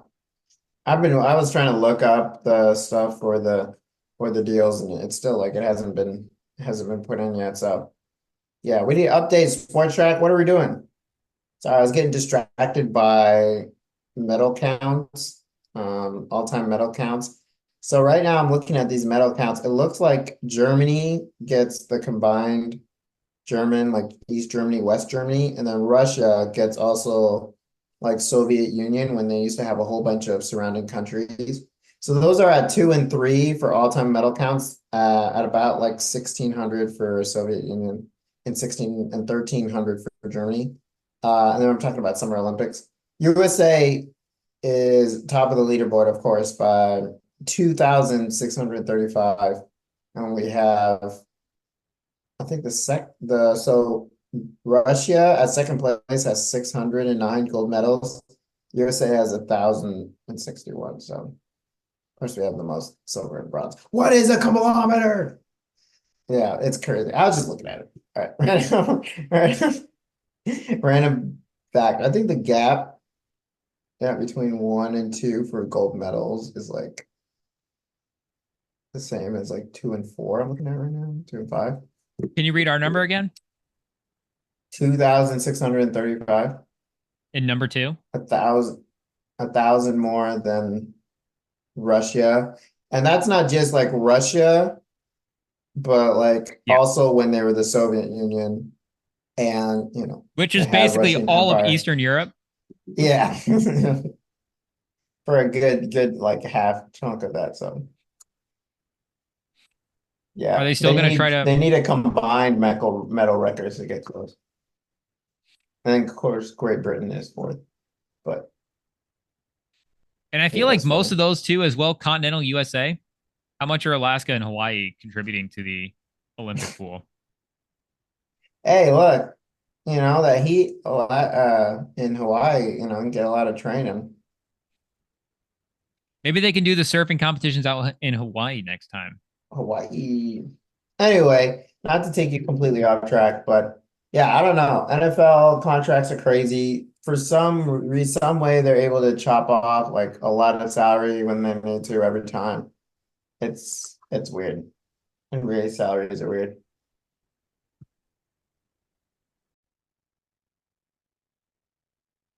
All righty. Well, we are back. God, looks like we'll be touching on a little bit more football next week, but something that's coming out this week, Wolverine and Deadpool Rem has not watched it. I got a chance to watch it, I guess 1 day early before it came out. I don't know how that worked out, Well, but typically when figure they it's out of here. whatever the release day is, it'll drop like that Thursday. So typically a release date's like a Friday. It'll drop that Thursday night. Yeah. So we watched, well, I went and watched it, my girlfriend and I, your girlfriend, friend of the pod, Naya. And I really liked it. I really, obviously broke the fourth wall as most Deadpool's movies do. It's no secret if you watch the trailer, the TVA is in it. I'm really happy to see the TVA in the MCU. But Can we yeah, say it spoiler did warning? really. You can spoil it. I don't care. Well, I don't. We're not gonna spoil it because I want you to see it. It's a good movie. Okay. It's a good movie. It had, I would say that I would like Marvel to start building some long-term story stuff. And maybe we'll see if there is a lot of stuff. Well, this may be a kind of a spoiler, but That's okay. yeah, I don't. We need some building blocks here, and maybe that'll be with the new Captain America movie coming out. Mm-hmm. And the Red Hulk being featured for that. That'll be I can't that's really exciting to see him there. But yeah, I don't besides that, I don't, it was a really good movie. It had really good jokes as always. It was a little gory. But it was definitely it didn't really feel like a Marvel movie as they usually try to do. They try to, the point of a Deadpool movie is it's different from everything from Marvel. Mm-hmm. But it did feel good to have a nice, content from Disney for once. Did you feel like you needed the longer break? Because obviously you did need the longer break because of the amount of content that was involved. But I don't Yeah. know that the breaks are going to be this few and far between. But do you like a more spaced out content cycle like that for Marvel versus getting Mm. all there was just like felt like shows every couple of months and then you mix a movie in there. So, I mean, they were trying to go, it felt like for a second they were actually trying to go like dominate like sports calendar, like 24/7, Yeah. like try to be like the NFL or the NBA. And they've Hmm. clearly been like, okay, that's not feasible. We're going to scale back and kind of do what we do. But did you kind of feel excited to go see a Marvel movie again? I guess because I got to be honest, I don't know if I Yeah. was like super hyped at the end there. Yeah. No, I was excited to have a good Marvel movie out, like a big franchise. Um, because I think like even Captain America has some bad history now with their show, with the Falcon. It wasn't super great. Sorry, Mackie, but it was a little rough. And then, Spider-Man, it's kind of reset now, with the whole, everyone forgetting their memory thing. And yeah, I don't know. Doctor Strange has had some interesting storylines in the show What If, but Deadpool has kind of been now the like you can bet on it to be a banger. Like you can bet on it to be a great movie. Out of all the lists, even like Black Panther had a rough, rough sequel there. So yeah, I I thought it don't. was okay. It was rough. I mean, it's just I don't know. It made Wakanda look pretty weak. I'm not gonna lie. It was Mm. it was kind of tough. But yeah, I really liked it. I thought it had really good ideas in terms of, maybe that the Marvel movies have to be more real, maybe a little more gory, a little less. It needs to stop taking itself so seriously. So, well, yeah, I don't know, but I really liked it, and I think it's the best movie I've seen in a while since from Marvel. And I don't think people expect a Deadpool movie to be consistent with like normal MCU stuff, right? Because it's still Yeah, the Deadpool universe. It's still what, rated R, where everything else yeah. is going to get that PG-13 rating. Did the Doctor Strange get a rated R? Am I crazy? Or was that no, that was still No. PG-13. Did they have a Multiverse of Madness? yeah. Did they have a random rated Um, R thing? was that rated R? Multiverse of Madness? For some Let's reason, see. I want to say they No, it's did, but I could be wrong. PG-13. Okay, yeah, I Yeah, could. Maybe I'm thinking of something else. That Werewolf by Night, maybe. I don't know. Maybe I'm just thinking about. what was it? Morbius? That I feel like even that might have been maybe just everything they do have done. Yeah, is PG-13 besides like the Logan that Yeah, did. Morbius But was Morbius was third PG-13. Yeah, I think it's only Deadpool, man. yeah, I mean, and that would make sense. But I don't think people would expect like there to be bigger picture phase 4 questions answered in Deadpool, right? But there was some theories about, oh, has Deadpool been like, people were saying, has he been like around this whole time secretly, just invisible in the Hmm. MCU or something like where people can't see him? Because that happened in the comics. There was some storyline where he's like in the Infinity Gauntlet thing and people just can't Oh see him gosh. or something like Yeah. that. Our nerd fans are going to get mad, but it's close to that story. Deadpool invisible. So they didn't do anything like that. And there was no like actual X-Men stuff introduced then with No, there's Wolverine. some X-Men stuff. There is definitely some good X-Men stuff. I don't want to spoil any cameos, but there is some big cameos, big faces Mm. show up. Big stuff happens. Big stuff happens.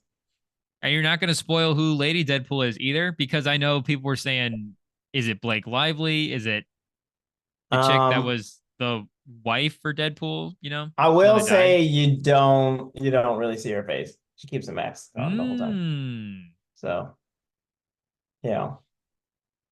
And we were saying as well too before we started recording, we were wondering, is that Lady Deadpool on the Xbox controller or Mm. is that normal Deadpool? Is there options that you can On the get? Xbox controller? Yeah. On that. I don't know. I think it's just the main characters. Not gonna lie. Is there a Lady Wolverine?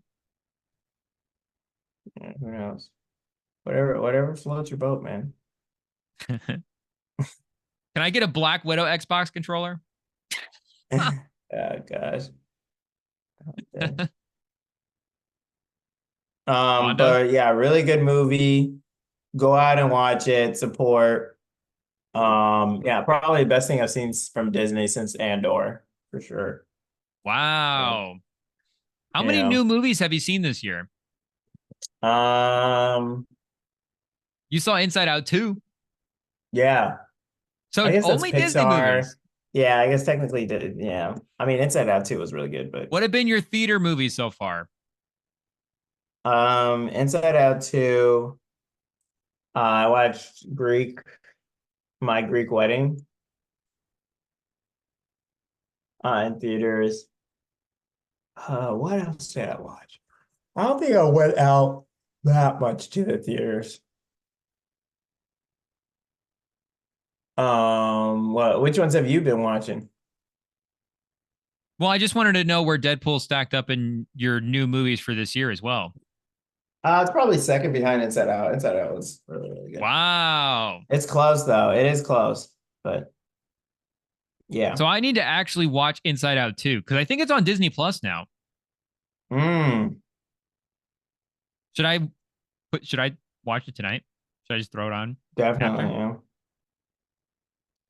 Yeah, it Is is a it good so you're big saying movie. it's actually I mean it's Pixar, I'm not questioning. I don't know why Yeah. I'm so hesitant to watch it.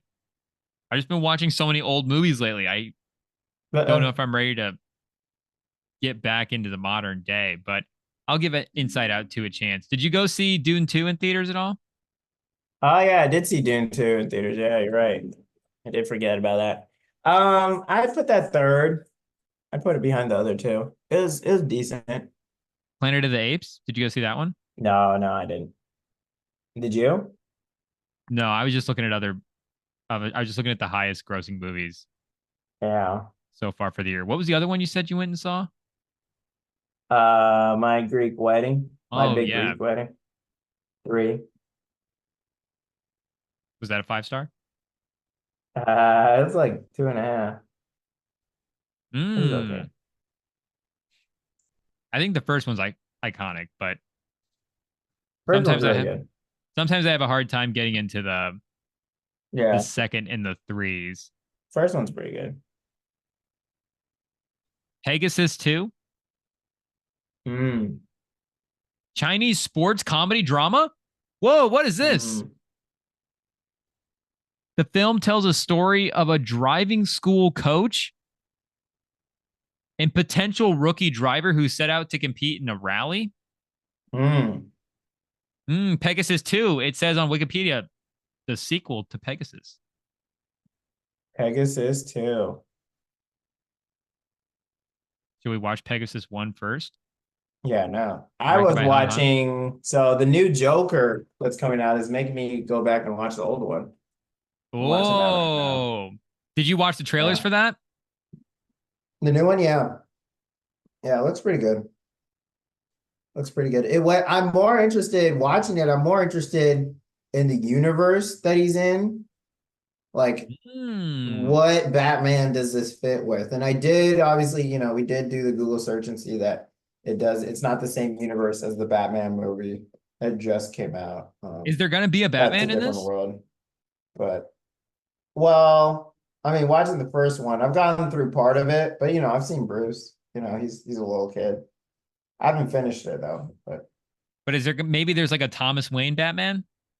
mm. But I think that I might be mean, a potential comic storyline. yeah, he definitely like watching it. He definitely doesn't look evil. He definitely doesn't play evil. I just, spoiler warning, I guess for anyone who hasn't watched it. I didn't watch The it first before Joker? today.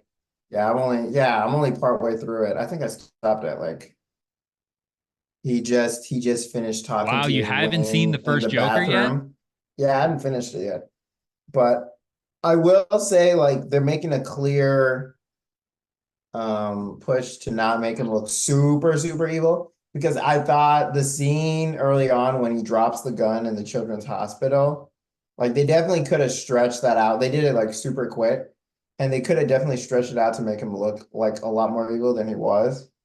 So I thought that could have been like a really gripping scene, but But I mean, I was watching it with my girlfriend, and she was like, "This movie creeps me out," and I'm like, isn't that kind of the point of a Joker movie? Like, if you're like a nice, warm-hearted Joker movie, like, did you do your job right? The Joker is supposed to creep you out. yeah, unlike Mobius, the Joker movie is rated R, so it's going to Yeah. go a little harder. But pause. You, but big, big but. Shout out the Deadpool controller. But Uh, you said you are only halfway through the movie. So what yeah. just happened? He just started talking to Thomas Wayne in the bathroom after at the huge performance. Like he's meeting Wayne for the first time. His I'm trying to. alleged dad. Is it on Max? Yeah. Okay, I've pulled it up here quick because has there been a scene with like a little person and a bigger person at all in his apartment? I don't think I watched that yet. So you haven't got to that part? No. Okay.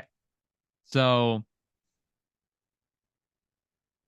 be prepared for some maybe drastic opinion changes on the Joker. I don't know if that's a hot take because he is the Joker.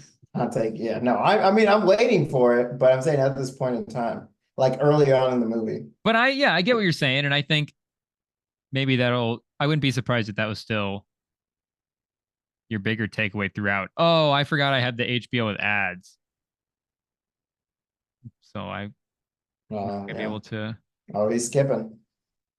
Super pinpoint this down. Oh yeah, man, you stopped at like a really good part in terms of I think where the turn is about to happen. Yeah. Because okay, yeah, the part I'm thinking of is definitely so maybe the last 30 to 45 is where it really ramps up. And gets really crazy. I'm surprised you haven't seen this yet. Why was this not on your like go-to list right away in the moment? A Joker solo movie? It looked exactly. That's why I didn't, because it is a Joker What solo are you movie. talking about? Similar to a Batman solo movie. It's literally the antithesis of the Batman Joker thing is that they need each other for it to be great. And I full-heartedly agree. It is what makes them so great is because of that back and forth, you know, push and pull. They need each other. That's why I shout out the Killing Joke. Shout out like any really, really good Batman movie. The best ones, in my opinion, by far, are the ones that include Joker and are the ones where they Yeah. realize they need each other. They need that, push and pull. And Batman doesn't want to admit it, but Joker knows. And it's just, it's what makes Batman and Joker, it's what makes Joker, in my opinion, the best non-superpower villain ever. There are some, maybe he has some, superpowers in terms of being super smart. He laughs a lot. But in terms of like, not really superpowers, he probably is top of my list just because of the need from the superhero for him to exist. And you don't really see that for any villain really out there. This Or, movie yeah, only any got a superhero. 69% on Rotten Tomato critics score. 69, but Yeah, it's kind of 89%, 89% audience score, which definitely feels more right to me. I mean, that's definitely more the score I would give it than the 69. But have you seen the solo Batman movie yet? no, that's on the list. I feel like if you watch both those movies, the aesthetic of both those movies, you're like, okay, if these collided, it would actually be pretty cool if they were able to pull that off. But you're right, I feel like hinted at keeping them separate.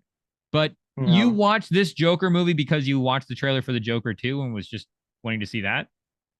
Yeah, I mean, yeah, I had been told we might need to go watch it. So I was like, all right, we'll Hmm. watch the trailer. I knew Joker was on my list in my head of movies to go watch anyway.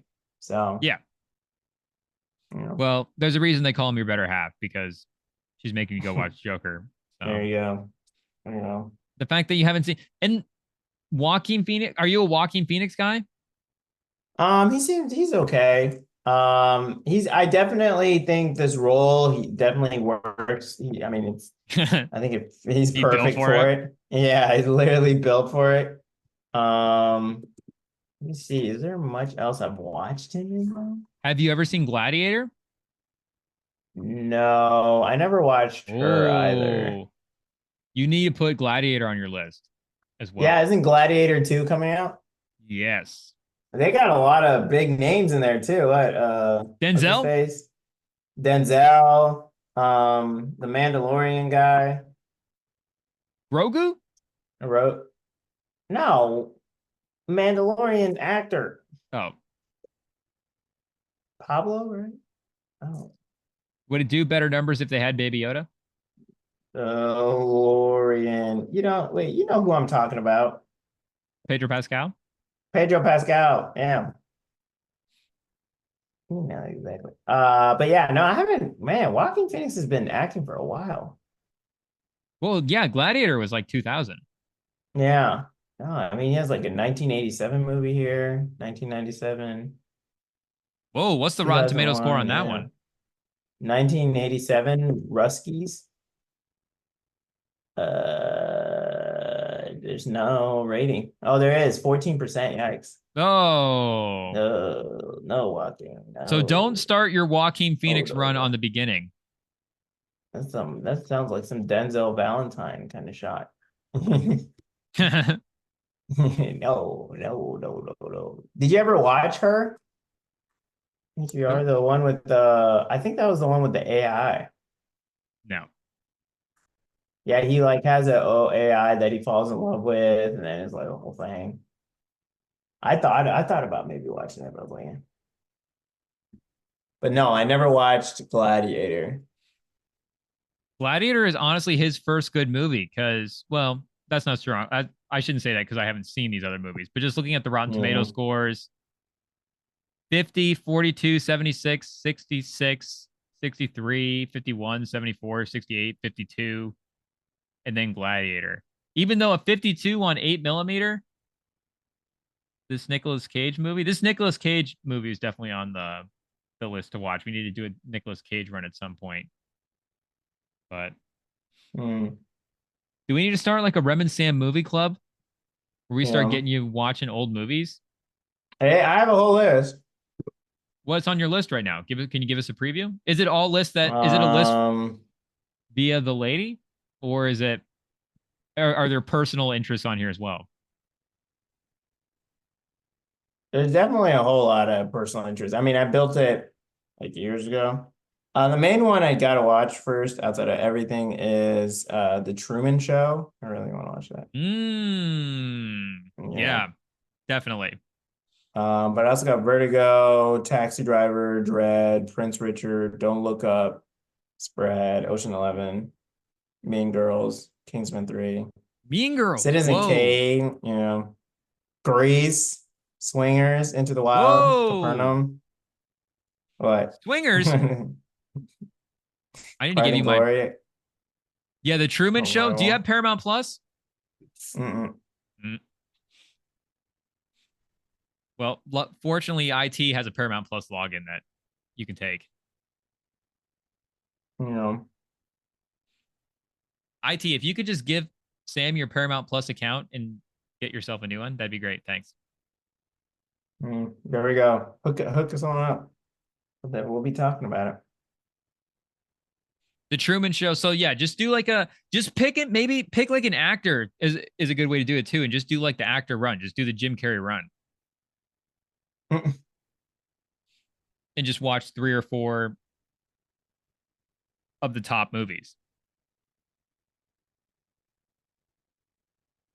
Apparently, SpongeBob is autistic. I don't know. People are saying it makes sense. What is happening? What is it? What? No, sorry, it was just a sharp pivot away from the Yeah. Truman Show. No, It was an Iverson. I'll just throw it out. It was an Throwing Iverson up crossover away from the Truman Show. Yeah, no, the Truman Show. I just have seen like so many clips and trailers and stuff that I don't. No, it's great. And it's got that iconic shot at the end as well, too. I'm sure you've Yeah, seen the shot of him at the end. a little bit. I don't remember. I mean, you But definitely have. like, It's just you might not be yeah, feeling it. but I am excited to see it similar to when I finally watched Shutter Island. And I was like, oh, Ooh. that was a really good one. I was like, oh, this is why. This is why people like it. So I'm excited. I think yeah. Leo is one of those guys where, I don't know, at least for me, anyways, I Mhm. always find, I don't want to say reluctant going into Leo performances, but for me, again, this is just for me personally.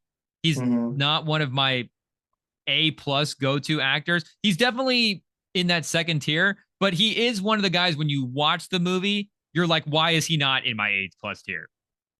You're like, yeah, he is obviously the best actor of all time. And it's tough to say as well, too, because like I guess like Wolf of Wall Street Yeah. is in The Departed. Maybe I have to And reconsider Inception. Inception. Yeah, I might be reconsidering my Leo Yeah. status. No, Just he's because just, I mean, you can't. it's Yeah, just he's because just one of my different. cousins thinks Leo is the greatest actor of all time. So, we have to argue about that. Who do you I actually have? don't. Denzel? Okay. Yeah, I never thought about that. Who's the greatest? Titanic, what are you gonna do after that? Did you watch Killers of the Flower Moon? I have not seen the whole thing yet. I've seen bits and Oh, pieces, but I haven't seen the okay. whole thing. It's too long. Yeah, no. Yeah, it's a really long time. How long Shout is out to it? Scorsese, but somebody needs to get the man a new editor at this point because his movies are been all like 3+ hours. And Yeah, I don't know how long yeah, is 3 hours Goodfellas? and 20 minutes. Goodfellas is like a long movie when it came out, it was like 220, Yeah, which is like the length of a Avengers movie. yeah, 226. Yeah, Yeah, is it 226? Yeah, and that's like that. yeah. That's the perfect length for a long movie. Long movies should be 220. Yeah. Normal movies should be like 90 Once you're over minutes. 2 hours, you're pushing it. Yeah. That's what I'm saying. The director, and then Yeah. maybe every now and then you get the Oppenheimer, Christopher Nolan Oppenheimer. But does Scorsese get to go back to back with The Irishman and Killer the Flower Moon at 3+? Crazy. Somebody can It's just tame the crazy. man down. Yeah, I don't know. At least you know the age hasn't slowed the man down. That's good to see. But Yeah, no, he's been killing it. I never watched Kills the Fireman, but I just knew it was like how it was definitely critically acclaimed. if you were Uh, casting, if you were just could build a movie from scratch all time with people, I mean Denzel's got to be the mm, #1 draft pick. yeah, I think the range of stuff he's made is definitely up there. You know his performance is going to be good. People are going to go see it. Yeah, no, definitely. Who else you taking? Tom Hanks? Do you have to put? I mean, if you're doing based off of people gonna watch it, I mean, do you have to put like The Rock in No, there? No. no. I mean, the thing is, again, you don't have to because people are going to go see all these. Like Tom Hanks is a box office drop. Yeah, That's like peak Tom Hanks, prime Tom Hanks, yeah. whatever his MJ years were. I get in the '90s Why there. not? What about Castaway. Cruise? Is Cruise? Well, I guess maybe again, if you're doing the casting, the all-time movie, like what kind of movie do you want to Yeah, make? If you're going exactly, for a Mission Impossible type movie, then yeah, take Tom Cruise. exactly. But if you want to look, and Tom Cruise does have range as well too. He's just, and that's something he's talked about recently, wanting to get It's like, back hey guys. into some more independent movies, Yeah, some Denzel's more definitely up there. Eyes Wide Shut stuff. But Eddie Murphy,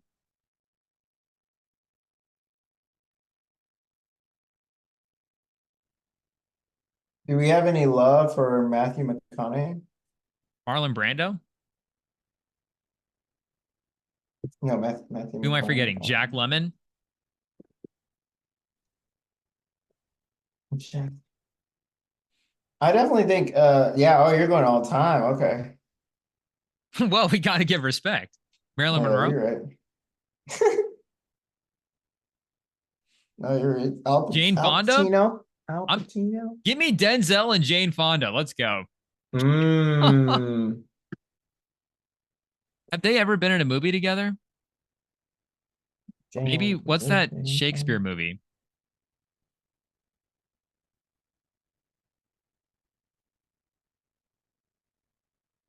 I don't know. It doesn't look like they have. Nope, So Hollywood, make that unsurprisingly. happen. Make it happen. All right. We need to do an all-time movie draft. Let, I love that movie.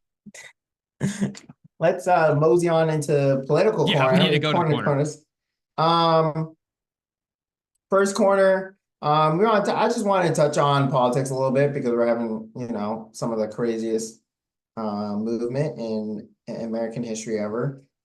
Definitely in terms of stuff happening at the last minute. So in case you've been living under a rock, someone tried to kill Trump. For international listeners. International listeners. Well, even then, still, that's Yeah, true. yeah, an assassination trip. Our Amazonian listeners. Less Did you than see there was 200. I saw a Or what, did post you where see there was that? like they contacted like some or they were taking pictures of some tribe in the Amazon that's like never been contacted before. Mhm. So if they have Spotify. Yeah. Yeah, you don't have anything else but our podcast on your Spotify.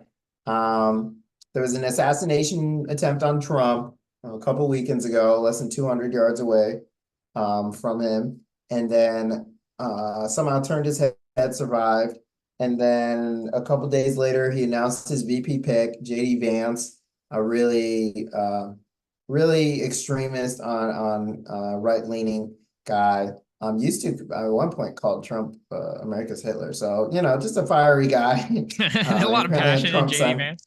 I Fun. guess so. And this was while Biden was still the Democratic Party nominee. And then after, COVID, and I guess apparently Nancy Pelosi behind the scenes was pulling strings to bring down his campaign, and now Kamala Harris is the Democratic pick, and she has gotten like record high, like all-time donations in such a short time. I mean, it definitely feels like there's a lot of energy around her. But the problem is, Rem, is that is it enough? Because she is very popular with, maybe more voters than Trump, but not the right voters in certain states, because, your voice matters more if you live in Wisconsin or Michigan or in Pennsylvania than if you live in California. You don't matter. So it's so Rem, I don't know. I don't know. I just wanted to update our audience and I guess just make a platform. If you wanted to say anything or anything crazy, I don't know. It's just a lot been happening for our number one position in America. Well, if you have something to say about it, I feel like you should go first because I've, had the chance to at least share some thoughts about it on the Tuesday recordings. So, what I guess our audience has been well informed. Well, what I was thinking initially was,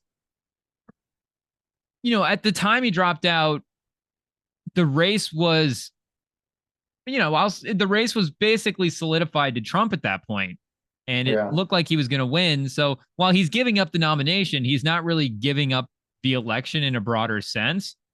So you still want to put together a good campaign if you're the Democrats, but what is really more important, again, bigger picture, is it winning the 2024 election, or is it setting the party up for future in 28 and then in 32 and for beyond, once Trump's presidency and his second term is over? And the more I thought about it, because what I was initially thinking too was that VP spot is going to be very important for that future of the party, because you have a chance to, bring in a secondary person and kind of set him up in the public spotlight as a guy you want to or a girl you want to potentially build the party around. And I don't necessarily know if Kamala Harris is I think that might be a totally fine choice to be the front runner of a campaign that seems like it's not really going to stand a chance anyways. So yeah, maybe you're putting her in a tough spot with that. And again, you can still have a very supportive campaign around her, but if the VP spots and the other spots are going to be more important, I don't think having her as the face of that is, for now anyways, necessarily a bad thing. I mean, so it's like a point away now between Harris and Trump in the polls, more than like the 5 or 6 or 7 there was with Biden. So the gap has definitely been closed a lot more. It just doesn't feel like it on the streets, though. Yeah, the streets of Iowa. The streets. Yeah, it's where yeah, yeah. I don't know. It's tough. I think Kamala Harris, the problem is that right now she is campaigning against Trump, and the test studies have shown that like people want to know, they don't care about Trump, they care about what's going on in the economics with how is she going to help improve the economy, and in terms of bringing down inflation, bringing down the cost of living, and just making it easier for people to just straight up live, going after the rich, increasing corporate tax, not cutting back on it. And she hasn't answered enough questions about that, quite frankly. And that's the area she really has to push if she wants to really close this gap. And I know she's talked about debating Trump, which would be excellent for her as a national perception. I mean, you might as well. But it looks like, I don't know, she claims Trump is moving it back or whatever. He's stalling, just like his court dates. So I don't know. But I do think that she does need to talk more about her bigger plan in terms of the economy and maybe a bit of immigration, and less about how much Trump is a convicted felon, because everyone knows that. I think we all covered that part like 3 years ago. So it's just, I feel like she's not focusing on the right areas if she really wants to beat Trump. And didn't she run like a bad campaign last time too? Wasn't there reports that just the money management that she had And I don't know. maybe I said she had. Maybe it was people, and maybe again that's Yeah. people that she put in place. But the people around her maybe as well too. It just didn't seem like anything ran really smoothly at that point. So maybe I have to take it back a little bit what I was saying because maybe you still want to have a good manager. And there is still the Yeah. bigger problem as well too of this is not necessarily the people's nominee. This is definitely the choice of, like you're saying, the people behind the scenes pulling some strings. But the I just don't know if it's going to matter for this one because I think the result might already be what it is. But Yeah. do you think, well, what are the moves to do then to get back? Like you're saying, the polls are close, but what are the moves to like get in the race and really try to have a chance? Like, what would you advise her to do if you were running the campaign? Do you have any tips for her? Yeah, I mean, definitely tips of talking about the economy. I think she needs to talk. I definitely like her Israel stance in terms of, I think it is a very good middle of, let's not negate the tragedies on both sides. I think definitely pushing that middle line is great. I think um, obviously she's still in line with all the other Democratic Party line stuff, in terms of being pro-abortion. And I think she needs to clarify her immigration stance and economy. I think those are the main areas. And I think once people have a better idea of where she stands with that, um, I think they'd be more likely to, it'd be less undecided. But there's definitely a lot less undecided voters. And we'll see. I mean, will we have our first woman president? Will America be able to get over its misogyny? I don't know. We'll find out. I Do you think that that's still, maybe it is still an issue because there is still a greater part, like there is still that middle America that kind of gets stereotyped with those old school conservative type of Well, viewpoints. I wouldn't say it's the majority, but it's you Yeah, know for sure. it's still there. But it's still there. And like you're saying, it's still potentially there enough to swing an election. But do you think Yeah. it is really like, I just don't know if, like you're saying the economy, she needs to clarify her stance on the economy. And that's like not just one, like that's a big thing. Cause I think that's the main Yeah. thing that the people on the right and the conservatives are really leaning into with the Trump thing is like, hey, and they have evidence as well too in numbers to be like, hey, remember when the economy was this under Trump? So it's Before not COVID, just, yeah. yeah, before COVID. So it's not just what are you going to do? It's what are you going to do Yeah. into comparison to something that has already proven that it can potentially work as well too.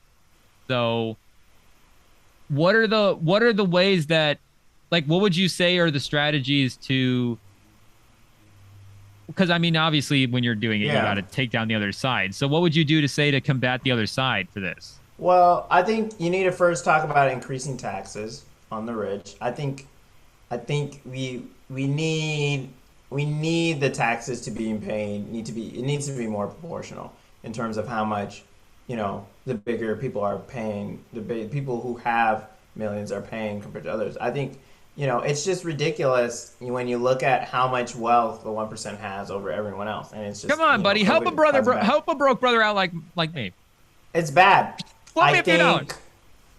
think, maybe not mentioning student loans would be good. I think student loans is a tough area to really pitch hard because you have all the people who've been paying it for a while, and then it's like, oh, how dare, I've been paying it all this time. How are you gonna, pay it off for some kid who only paid it 2 years? Like, that's a conversation I heard, saw at the news station. So it is.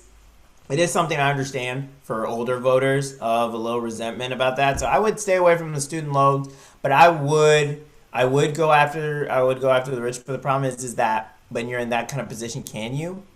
Because it's the rich that hold all the keys to the power. It's like, can you really? Seeing So as how they just gave her record amounts of money in a short exactly. amount of Well, that time. was grassroots though. It was like you can only give 100 or less Was it dollars. donations? So yeah, it was all donations. Whoa. Yeah, that's why it was huge.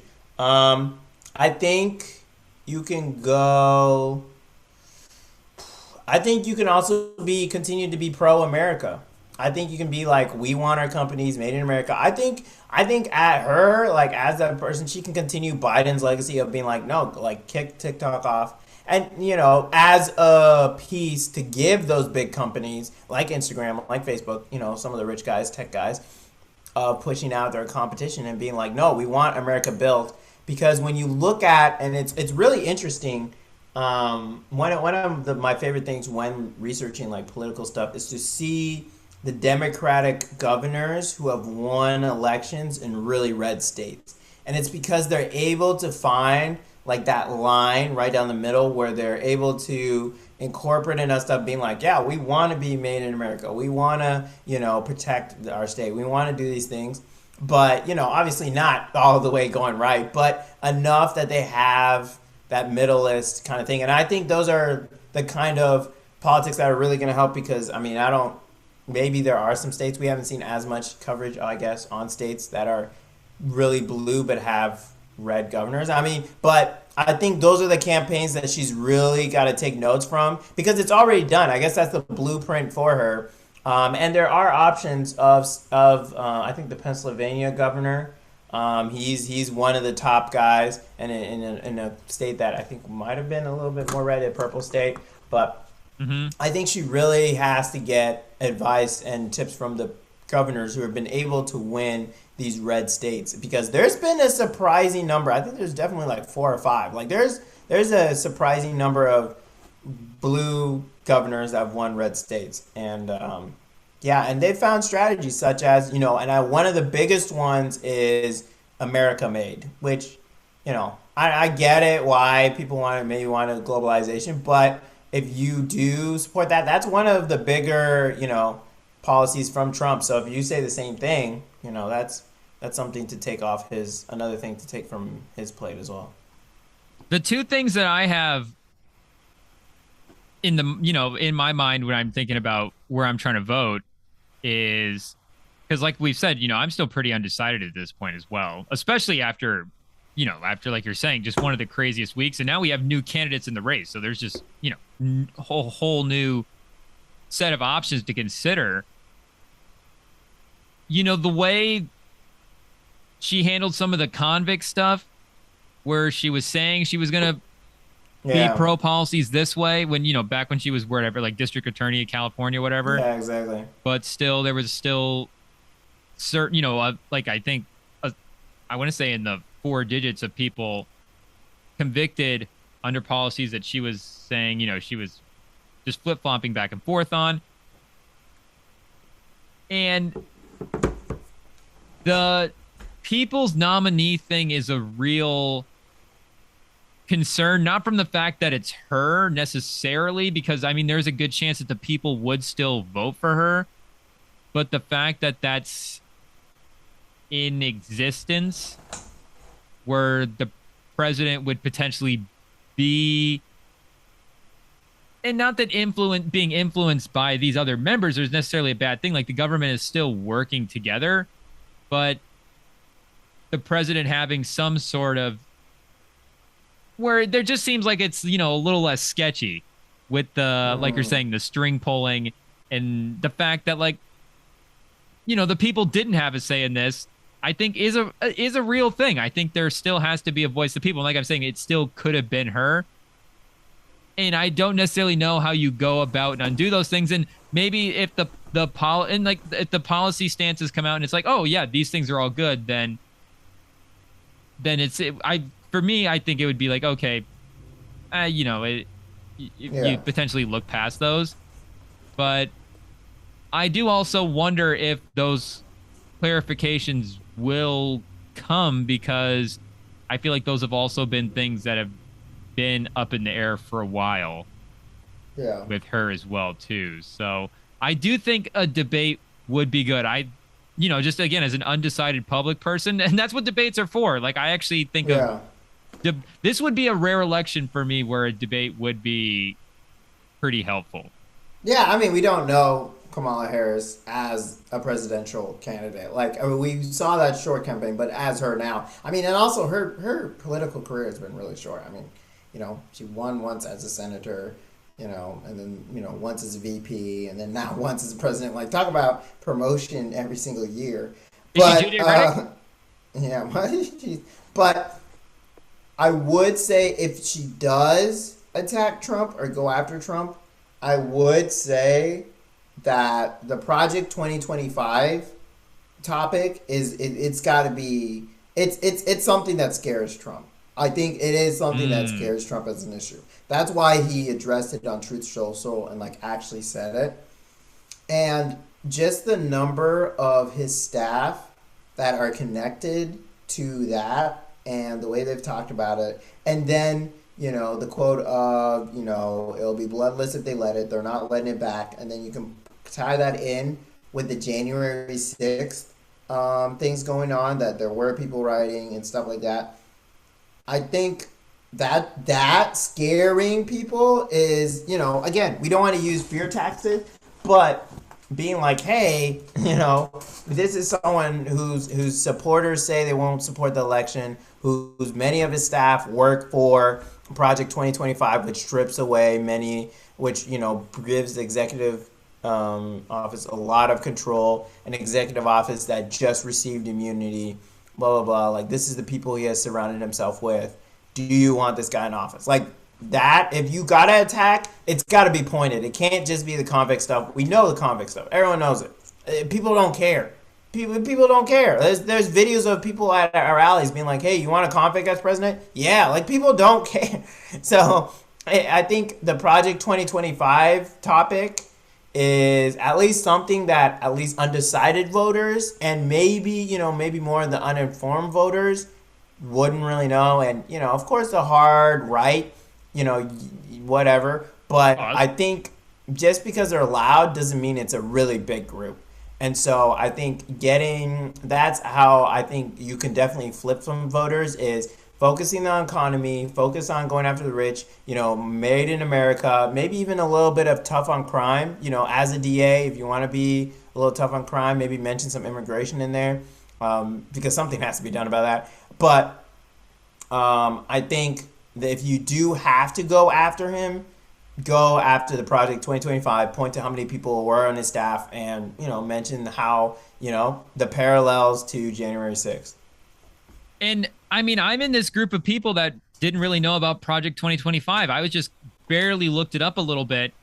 So I'm definitely going to look this up a little bit more. But I mean, this just goes to exactly what I was saying on the other side where, hey, where's the string pulling? Like, it's just anytime as the point of the government is to still, like, even still within the government, there's still, like we're saying, supposedly, in theory, some individualism within the decision making in the government itself, even though there's still these committees and these groups and stuff. So anytime from either side, there's going to be some overarching, like, manifesto-y type thing going on. That's going to be not good. Again, either side of where it's coming on. You pause. You want it kind of to be like an amalgamation of all the best ideas. And, even like the Constitution has still been amended. It's changed a little bit. There's been things added to it and differences made. And the fact that it's only I saw that it was only 922 pages as well, too. I think the book of basketball is like 800 pages. So, I mean, come on, you can't lay the future of America out, and it's not even 1,000 pages long. So, like a lame for any people who don't know at home, Project 2025 is a plan made by the Heritage Project, led by Heritage Project Foundation, which has a lot of money. It has a budget of $22 million. And a lot of the people who work for Heritage Project had high-ranking, like chief of staff. We're talking about like high-ranking people in Trump's office. And Trump on Truth Social has mentioned that he does not know any of it, but he doesn't agree with any of it, even though he doesn't know any of it. He's disavows all of it. And but the people in Heritage Foundation have clearly stated that it is Trump who they are seen as someone to enact this plan, something that, it'll be bloodless if the left lets it. it's definitely, talking about using the force to make it happen. And so it calls for like the dissolution of abolishing the Department of Education. So they have, agencies or, I'm assuming private schools, which, make it easier to push Christian values onto the population, which is a big point of this Project 2025, is to incorporate Christian values into the government. There's no separation of church and state. And this is not like me making up stuff. Like, we can go look it up. Reclassifying many of the federal service jobs as political appointees. So you're just putting all many Trump's loyalists into the government. They would, get rid of contraceptive, medicine. They would, take partisan control of Department of Justice, FBI, Department of Commerce,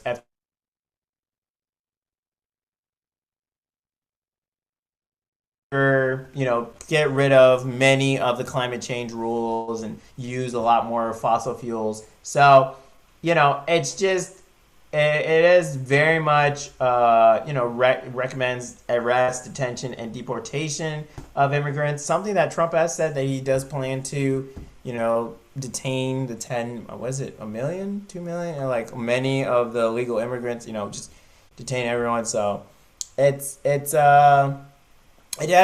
a long-term plan, and it is something that, they some of the freedoms went away last term, with Roe v. Wade, with, us seeing like people, illegal immigrants and immigrants being chained up, with them getting whipped at the border. Like, there has been signs of this happening, and so it's one election away, and with many of Trump's officials mentioning that they will accept the election when Trump wins as the next president. I don't know. It's not, now we're getting into scary stuff, but it is scary, and it is something that is real and out there, and it's like, kind of act like it's the boogeyman, but it's real. So I think it's a very, very easy layup topic that, Trump could say, oh, I don't know anything. But you have this person, like, you have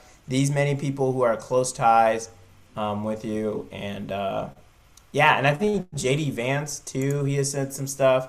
So there's just too much. There's just too much. They need to focus more on that.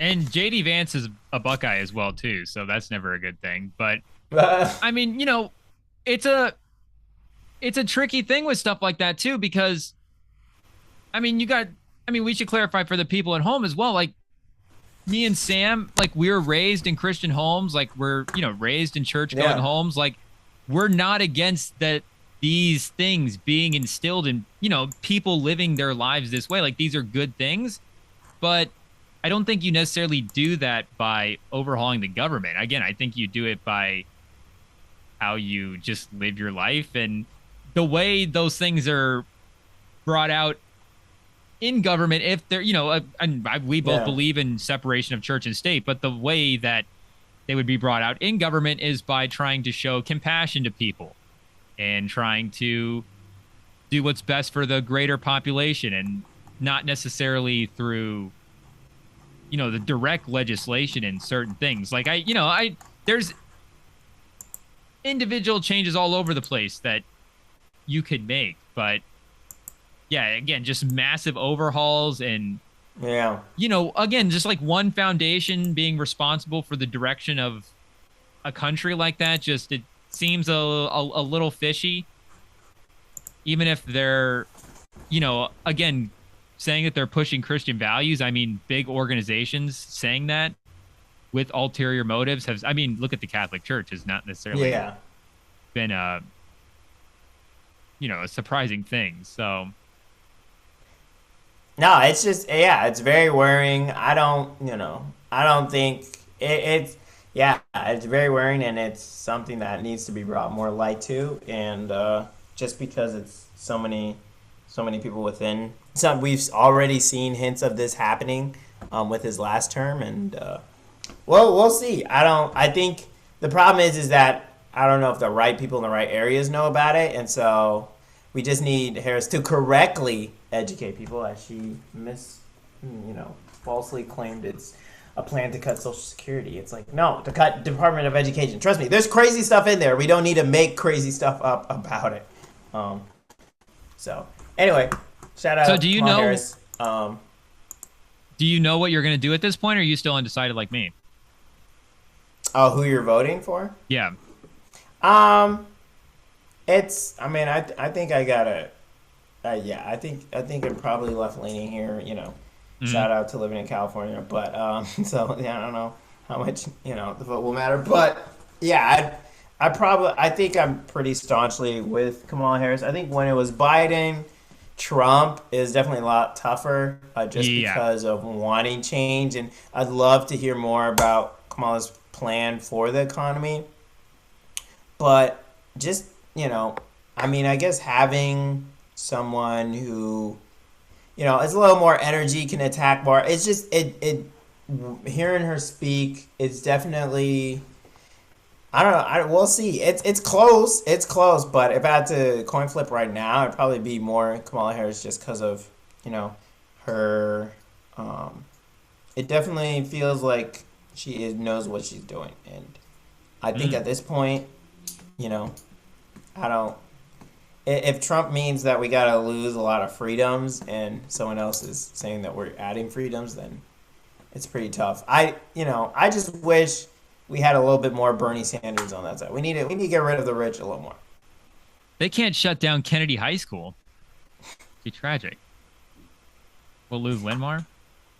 Jeez. Well, I don't think it would shut down. Yeah, maybe. I guess it would shut down schools.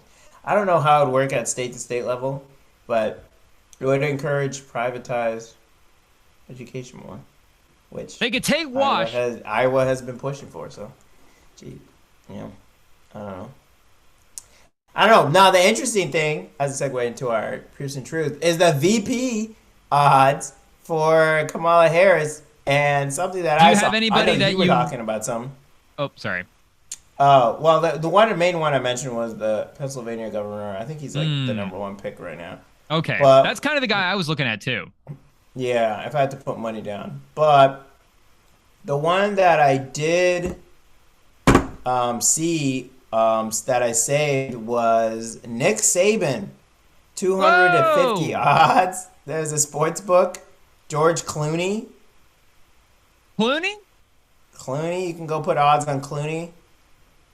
Can we get Denzel? He has the same odds. Let me see. I'm trying to pull it up here. Michelle Obama, 20-1. Whoa, is the VP? Yeah. Hillary Clinton, 50-1. That's bad. The bad value. Shout out Illinois Governor J.B. Pritzker, 80-1. Wait, you said Shapiro's the favorite right now? Yeah, Josh Shapiro. Yeah. Is he plus odds? Plus 20, 25, 225. Plus 225. What about Pete Buttigieg? 12-1. I don't know. I think Shapiro at 2-1 might be good value right now. Yeah. What's Mark Kelly? Oprah Winfrey, 250 to 1. 4-1. Wait, can you just read the top guys quick? Yeah, Josh Shapiro plus 225, Roy Cooper 3-1, Mark Kelly 4-1, Andy Beshear 5-1, Pete Buttigieg 12-1, Gretchen Whitmer 16-1, Michelle Obama 20-1, Tim Walz 25-1, Gavin Newsom 28-1, Wes Moore 40-1, Hillary Clinton 50-1, and then we get into the others. Wes Moore. Are there any odds for Wes Moore? Yeah, 40-1. I have seen a lot of push for a white man to be her VP. And I think that's probably why Shapiro's going, just to balance, who you're reaching. But Shapiro seems like he's not bad. I mean, anyways, though, he seems like he's a pretty good choice. Yeah, we'll see. Also, fun fact: this will be Charlemagne likes him, so. This will be the first presidential election without a Bush, Biden, or Clinton in 48 years. I saw that in 50 years. It's like the Mannings. It's crazy, man. It's like how Manning and Brady were just there was a Manning or a Brady in the Super Bowl every year. Yeah. or something like that. Yeah, that's wild. Wait, do you have a VP pick? Do you have a guy that you're interested in for VP I at all? mean, unsurprisingly, the favorite probably. Okay. Yeah, it seems like he has the best balance of being a good orator.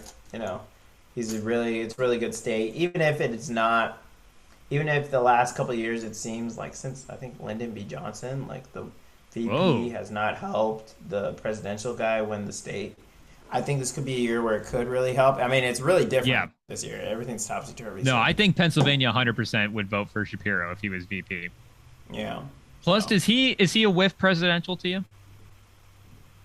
Yeah. President Josh. What's up, Josh? Gosh, President that's so Josh. weird, isn't it? Seems so weird to say. But President yeah, Shapiro. If I heard that, I'd be nervous. But if it's Josh, I know. The second, maybe some people are like, wait, what? wait a second. Come on, What happened? She crossed the aisle? Oh, that's funny. No, but I had to throw. She's in the really Nick trying to get Saban voters. odds. Nick Saban in there. I fully endorse Kamala Harris. But speaking of weird voices, the Raiders this past week used a Kermit the Frog to make fun of Mahomes. And, you know, Mahomes, of course, said business will be handled when it's handled. Why? Where, like, I mean, of course the Well, Raiders did you are mad see the what video Mahomes was did to the leaked, Raiders? But what, this like last year or what? Besides the regular season games? And winning the Super Bowl in their stadium? So I Back-to-back? didn't watch the show yet on Netflix, like actually watch it, but I was seeing this posted on Instagram. Oh, I need to watch it. I'm in the middle of it, yeah. But the receiver show on Netflix apparently is Devontae Adams in the show because there's like a Yeah. Raiders storyline. Okay, so Yeah. it's Devontae Adams. Apparently, the Christmas Day game where they beat you guys got cut from the series. Oh. They don't show it. And people were wondering why until you get to the end credits at the end of the episode. Executive producer Patrick Mahomes, who of course also executive produced the quarterback series. But people were like, hey, is Mahomes a little salty that you lost this game? Wait, What happened? what? Is he the one that's like, hey, get this out of here, cut it for time? What? I thought these didn't know he episodes was were 40 exa- minutes. What are we doing? Is it Manning an executive producer? He might be as well, but Mahomes is Yeah. too. And Mahomes has a production the company. I mean, heck? he's doing the whole thing. Come on, Mahomes. What's going on? You gotta take that one on the chin. Pause. I was gonna say, why does he even need to do that? He's won 3 Super Bowls. Exactly. Isn't doing that and leaving it in worse? Being like, yeah, you guys won the regular season. I mean, we have 3 Super Bowls. Exactly. That's a negative aura right there.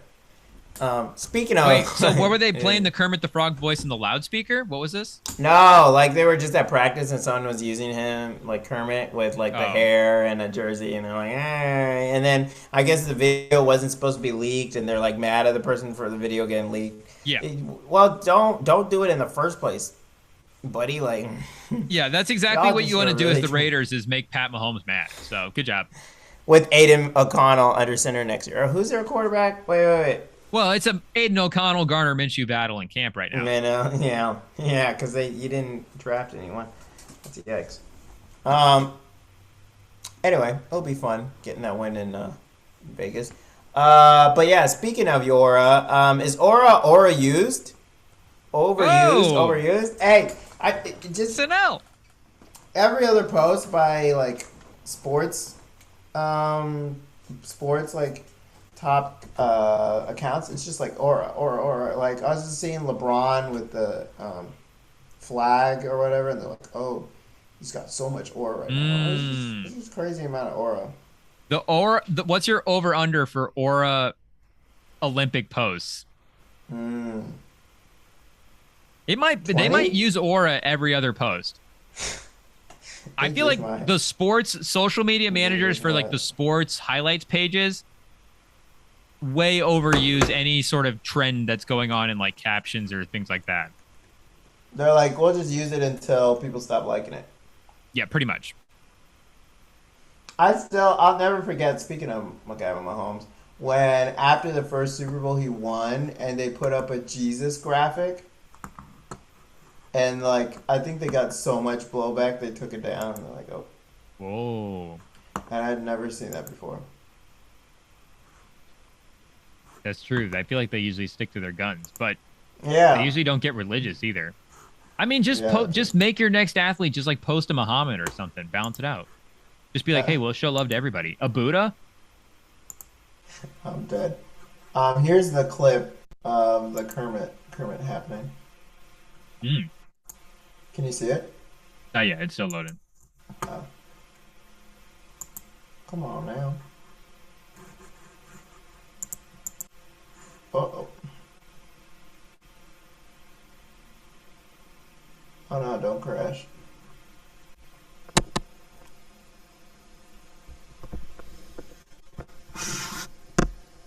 It sounds like you're crashing. Sounds like it. Well, it doesn't right now.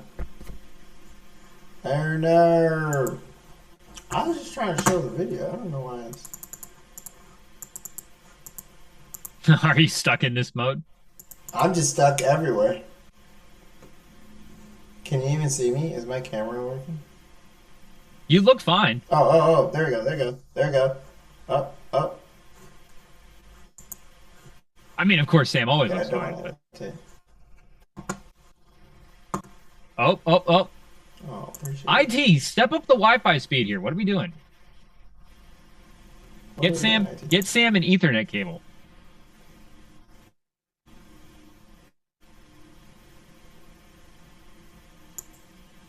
Or a new computer. I'm trying to close some stuff. Sam's like, wait a second. I didn't realize I had all this open. Yeah. Oh, they've got the jersey on the Kermit. Exactly. There you go. With the hair. Oh, Mahomes is going to drop 50. Yep. One more time. Oh, it'll get handled when it gets handled. Daily fantasy, the weeks they play the Raiders, just spend all the money on Mahomes and bet all the Mahomes overs. Yeah. Can I do that right now? I mean, maybe. With the way betting is. But yeah, you saw it. They're just out of pocket. At least they're not fighting each other. Freaking Karlaftis. I don't know what he was doing. Now, you like the Just competitiveness, knocking right? the snot out of Tony. Not with no pads. Save it for his own, not your own team. Friendly fire, ain't it? I don't know what Karlaftis was doing. It's been a great offseason for the Chiefs. You know?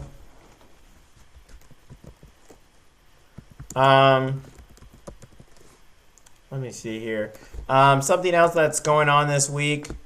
The UFA playoffs. Sadly, the Alley Cats did not make it. Oh. But Hey. tomorrow, starting off is the Empire at 1 p.m. Eastern. So, early. Yeah, that'd be, what, noon for y'all? Wow. Can I catch a little of that before the Noon. Olympics?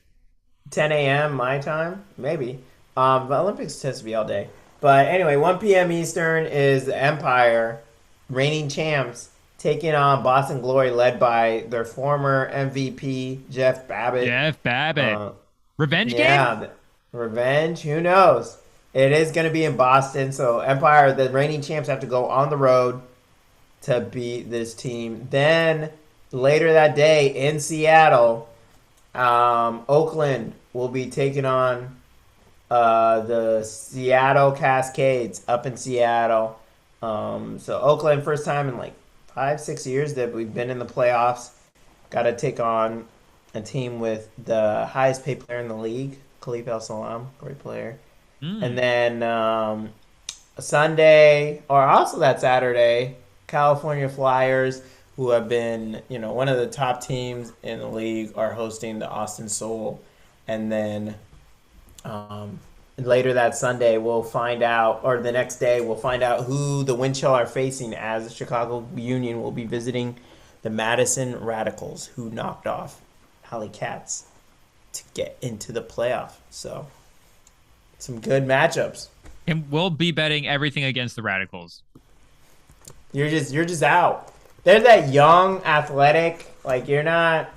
There's no part I of you don't care. that's They like, took out my alley cats, and I'm upset. yeah. It was a tough game. It was a tough. I believed, there was a point there I thought maybe At what point? First quarter? at halftime it looked close. It was Yeah, that's what, right. It was like 2 4 points. points. Yeah, it was close. But I don't know. The vibe, the momentum, the Radical had all the Yeah. momentum.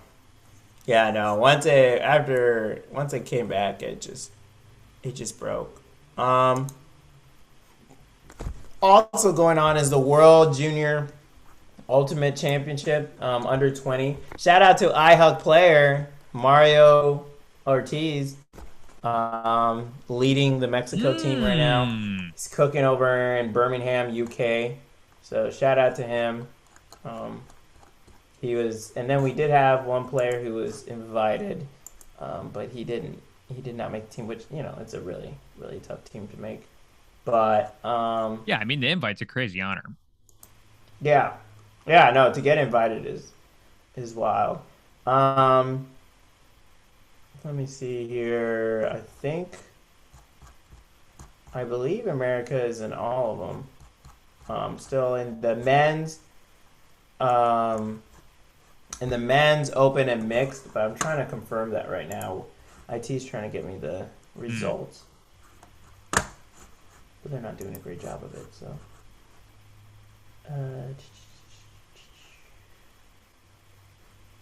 oh, here we go.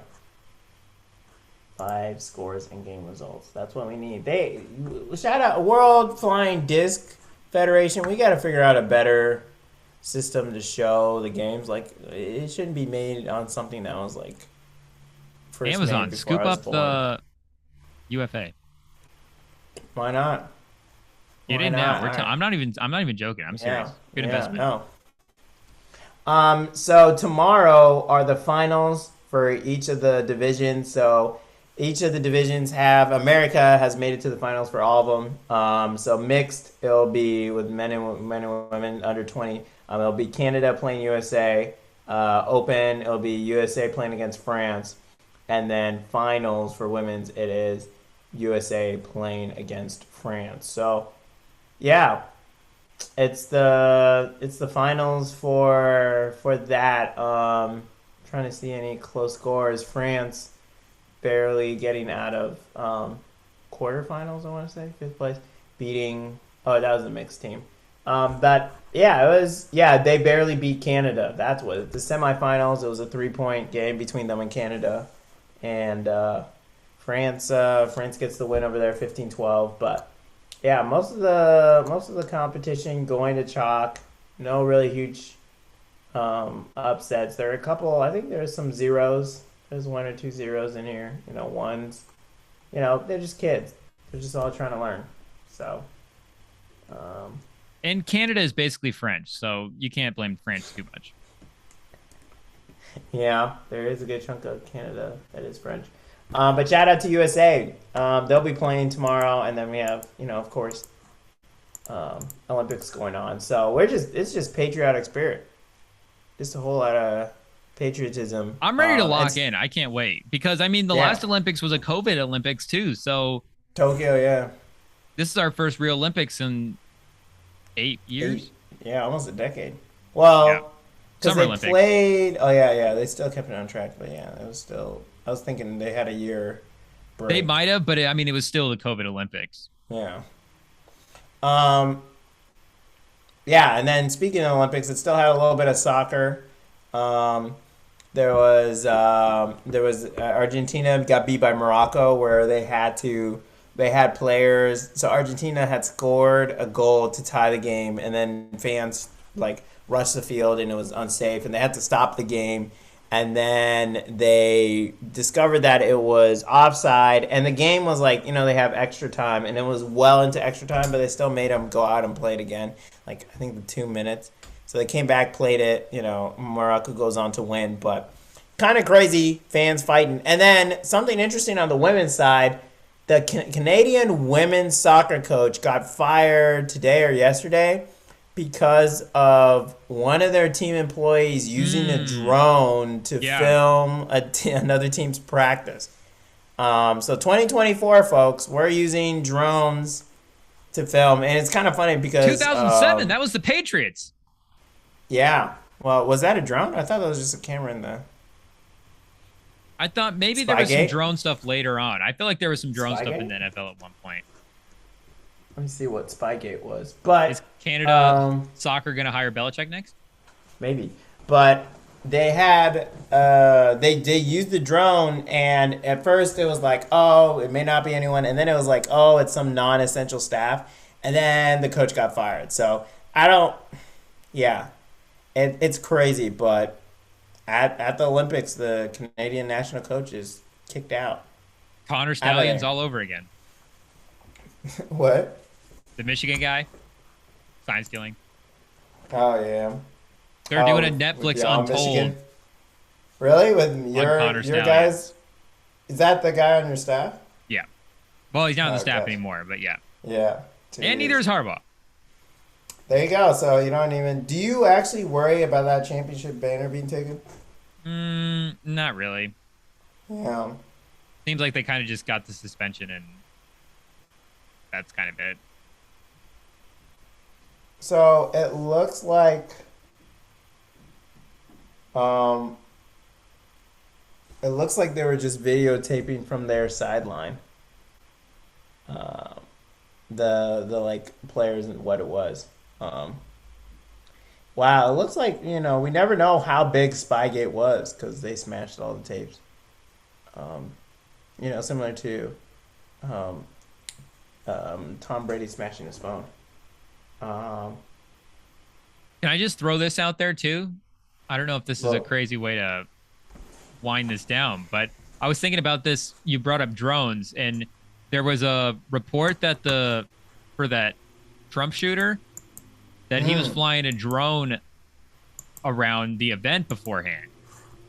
And I was like, man, that's almost more dangerous than, setting up as a sniper. Like, are just outdoor events for political candidates like that? Like, what's just the outdoor thing going to be like? Because I didn't even consider drones as a possible danger in that type yeah, of I mean thing. that's how they send nukes, or like they send those bomb when they bomb those officials or Yeah, whatever. for sure. But I guess just in that, I don't know if the residential way is the right way to use it, but just, Yeah. that guy, just like we were saying, like in theory, if this is what that shooter was, just a guy, like just a Yeah. guy, how you can go out and get a gun and just, find a roof and, in theory, Yeah. you shouldn't be able to find a roof, but how you can do that. Like the fact that you could maybe, if you're able to strap some kind of weapon to a drone, Yeah. do that as well too. And I was like, because they were saying like, oh, maybe they don't do any more outdoor events in general. And I was like, man, if that's a danger, like how do you hold an outdoor event with a drone? Or do you have to introduce like drone security now as part of the Secret Service? Well, the Secret Service should be checking the airspace around it anyway.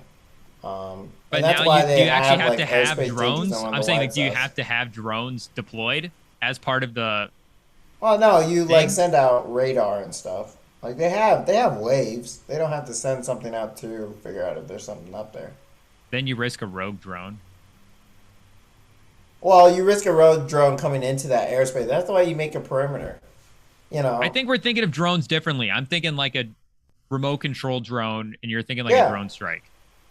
No, even with a remote control drone, you can still know when it enters that airspace if you send out waves. Like they can track the skies. For sure, but what if they need them in place already? Do you need to start having like drones hovered up above? Oh, you mean like drones to meet the drones? Yes, I like mean, you could just have a gun. You like could a have drone, some like guns set up. You have guns set up to shoot the drones. I mean, maybe they need drones up too. I don't know. They I'm need saying it something, just which is why the Secret Service director got fired. Because I mean, she got fired because like people were seeing the guy climb up and telling people, and telling officials, and no one was listening. Like that's a different level of incompetency. Like Belichick to the Secret Service. Saban? Like they did just like this guy wasn't like a super secret spy, which makes me kind of worried. Like, could our top officials just get killed that easy? Even if he, oh yeah, 100%. Especially Like if if you, they really wanted to get rid of him. especially if you do the research on just the Yeah. amount of assassination attempts that have happened on presidential candidates, and even if he was a spy, he wasn't a very good one. I mean, with the way he was Exactly. wandering around. It's just crazy to think if they really wanted to, I could just cap him. Also, nobody at that event was strapped either.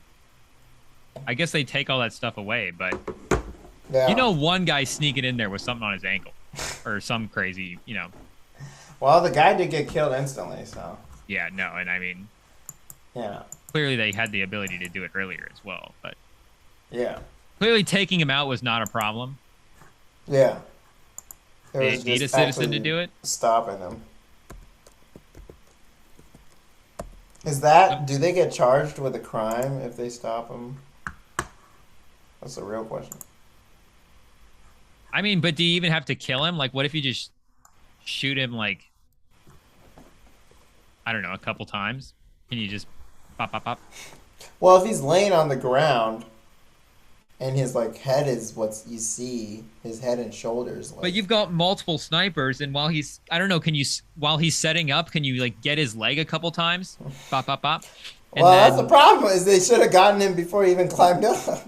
yeah, that's what I'm saying. Yeah, Can you just, like, no. while he's on the ladder, shoot him, and then, I mean, if you're like, okay, at the end of if you shoot him and he's struggling and you go over there and it's like some poor guy, then you're like, okay, he's gonna heal, but you shouldn't be doing this. Like, you're an idiot. With a gun, yeah. I mean, you could see it was a gun. The thing No, I'm is, just the main saying- problem at just- the end of the day is they didn't see him until he shot at the president. If they saw him before him, something would have happened. But they didn't see him But I until think he they shot at the did, president. though. The reports are that they did. Well, not like him as a danger. Because he wasn't stopped. They could easily have stopped him. Oh, that yeah. was the problem. Yeah, I get what you're saying. I'm saying to add to that, like, what if you like get him in the leg a couple times in the process? Because the thing is, like, what are you doing? The president is speaking. Like, why are you on a ladder on the roof? Like, there's no air conditioned repairs scheduled at this time. The president is speaking. We're not scheduling roof repairs to be done. Nothing is happening. I don't know, man. The building is fine. There's no inspections. Apparently the cops thought it was, so. That's what I'm saying. If it's some poor janitor, like the government, you just pay for his insurance, right? Maybe. I don't know. And But, then he's gonna like lose the leg, or it's gonna go bad. Exactly. But still, like I'm saying, you don't You don't hide a sniper rifle though. Like you can clearly see he's holding a briefcase. He's holding something. And Oh, at I the should've- very yeah, least, yeah. it'd be a I'm gun. saying- Like how's he getting the gun up there? Yeah, for sure. If you got the sniper rifle, I'm honestly like, if they prematurely determine something, I don't even know if you could blame them in that sense. But I'm just saying, even if you see a guy without anything getting up on a roof in that situation, if you give him a couple love shots in the thigh, that might not be the worst thing in the world. Yeah, I don't.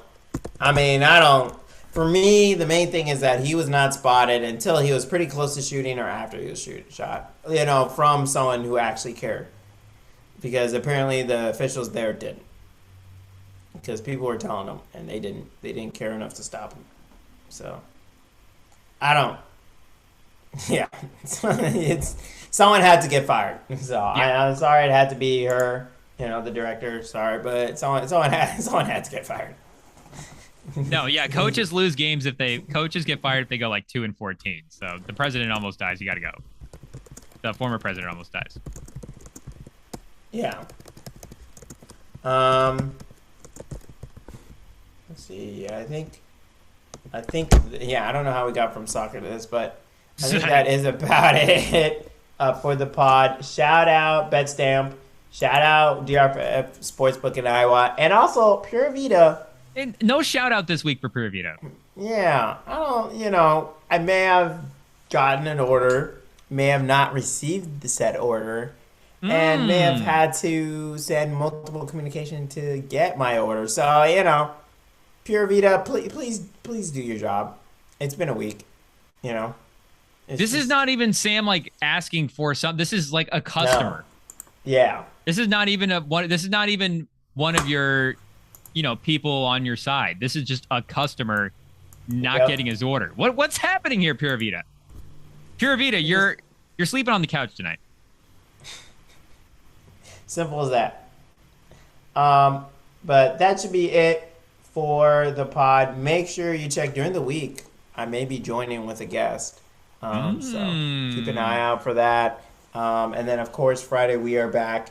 So make sure you check out all the stuff on our Spotify, on our YouTube, on our Instagram, on our TikTok. Rem and Sam. Follow us, like, subscribe, and we'll see y'all next week.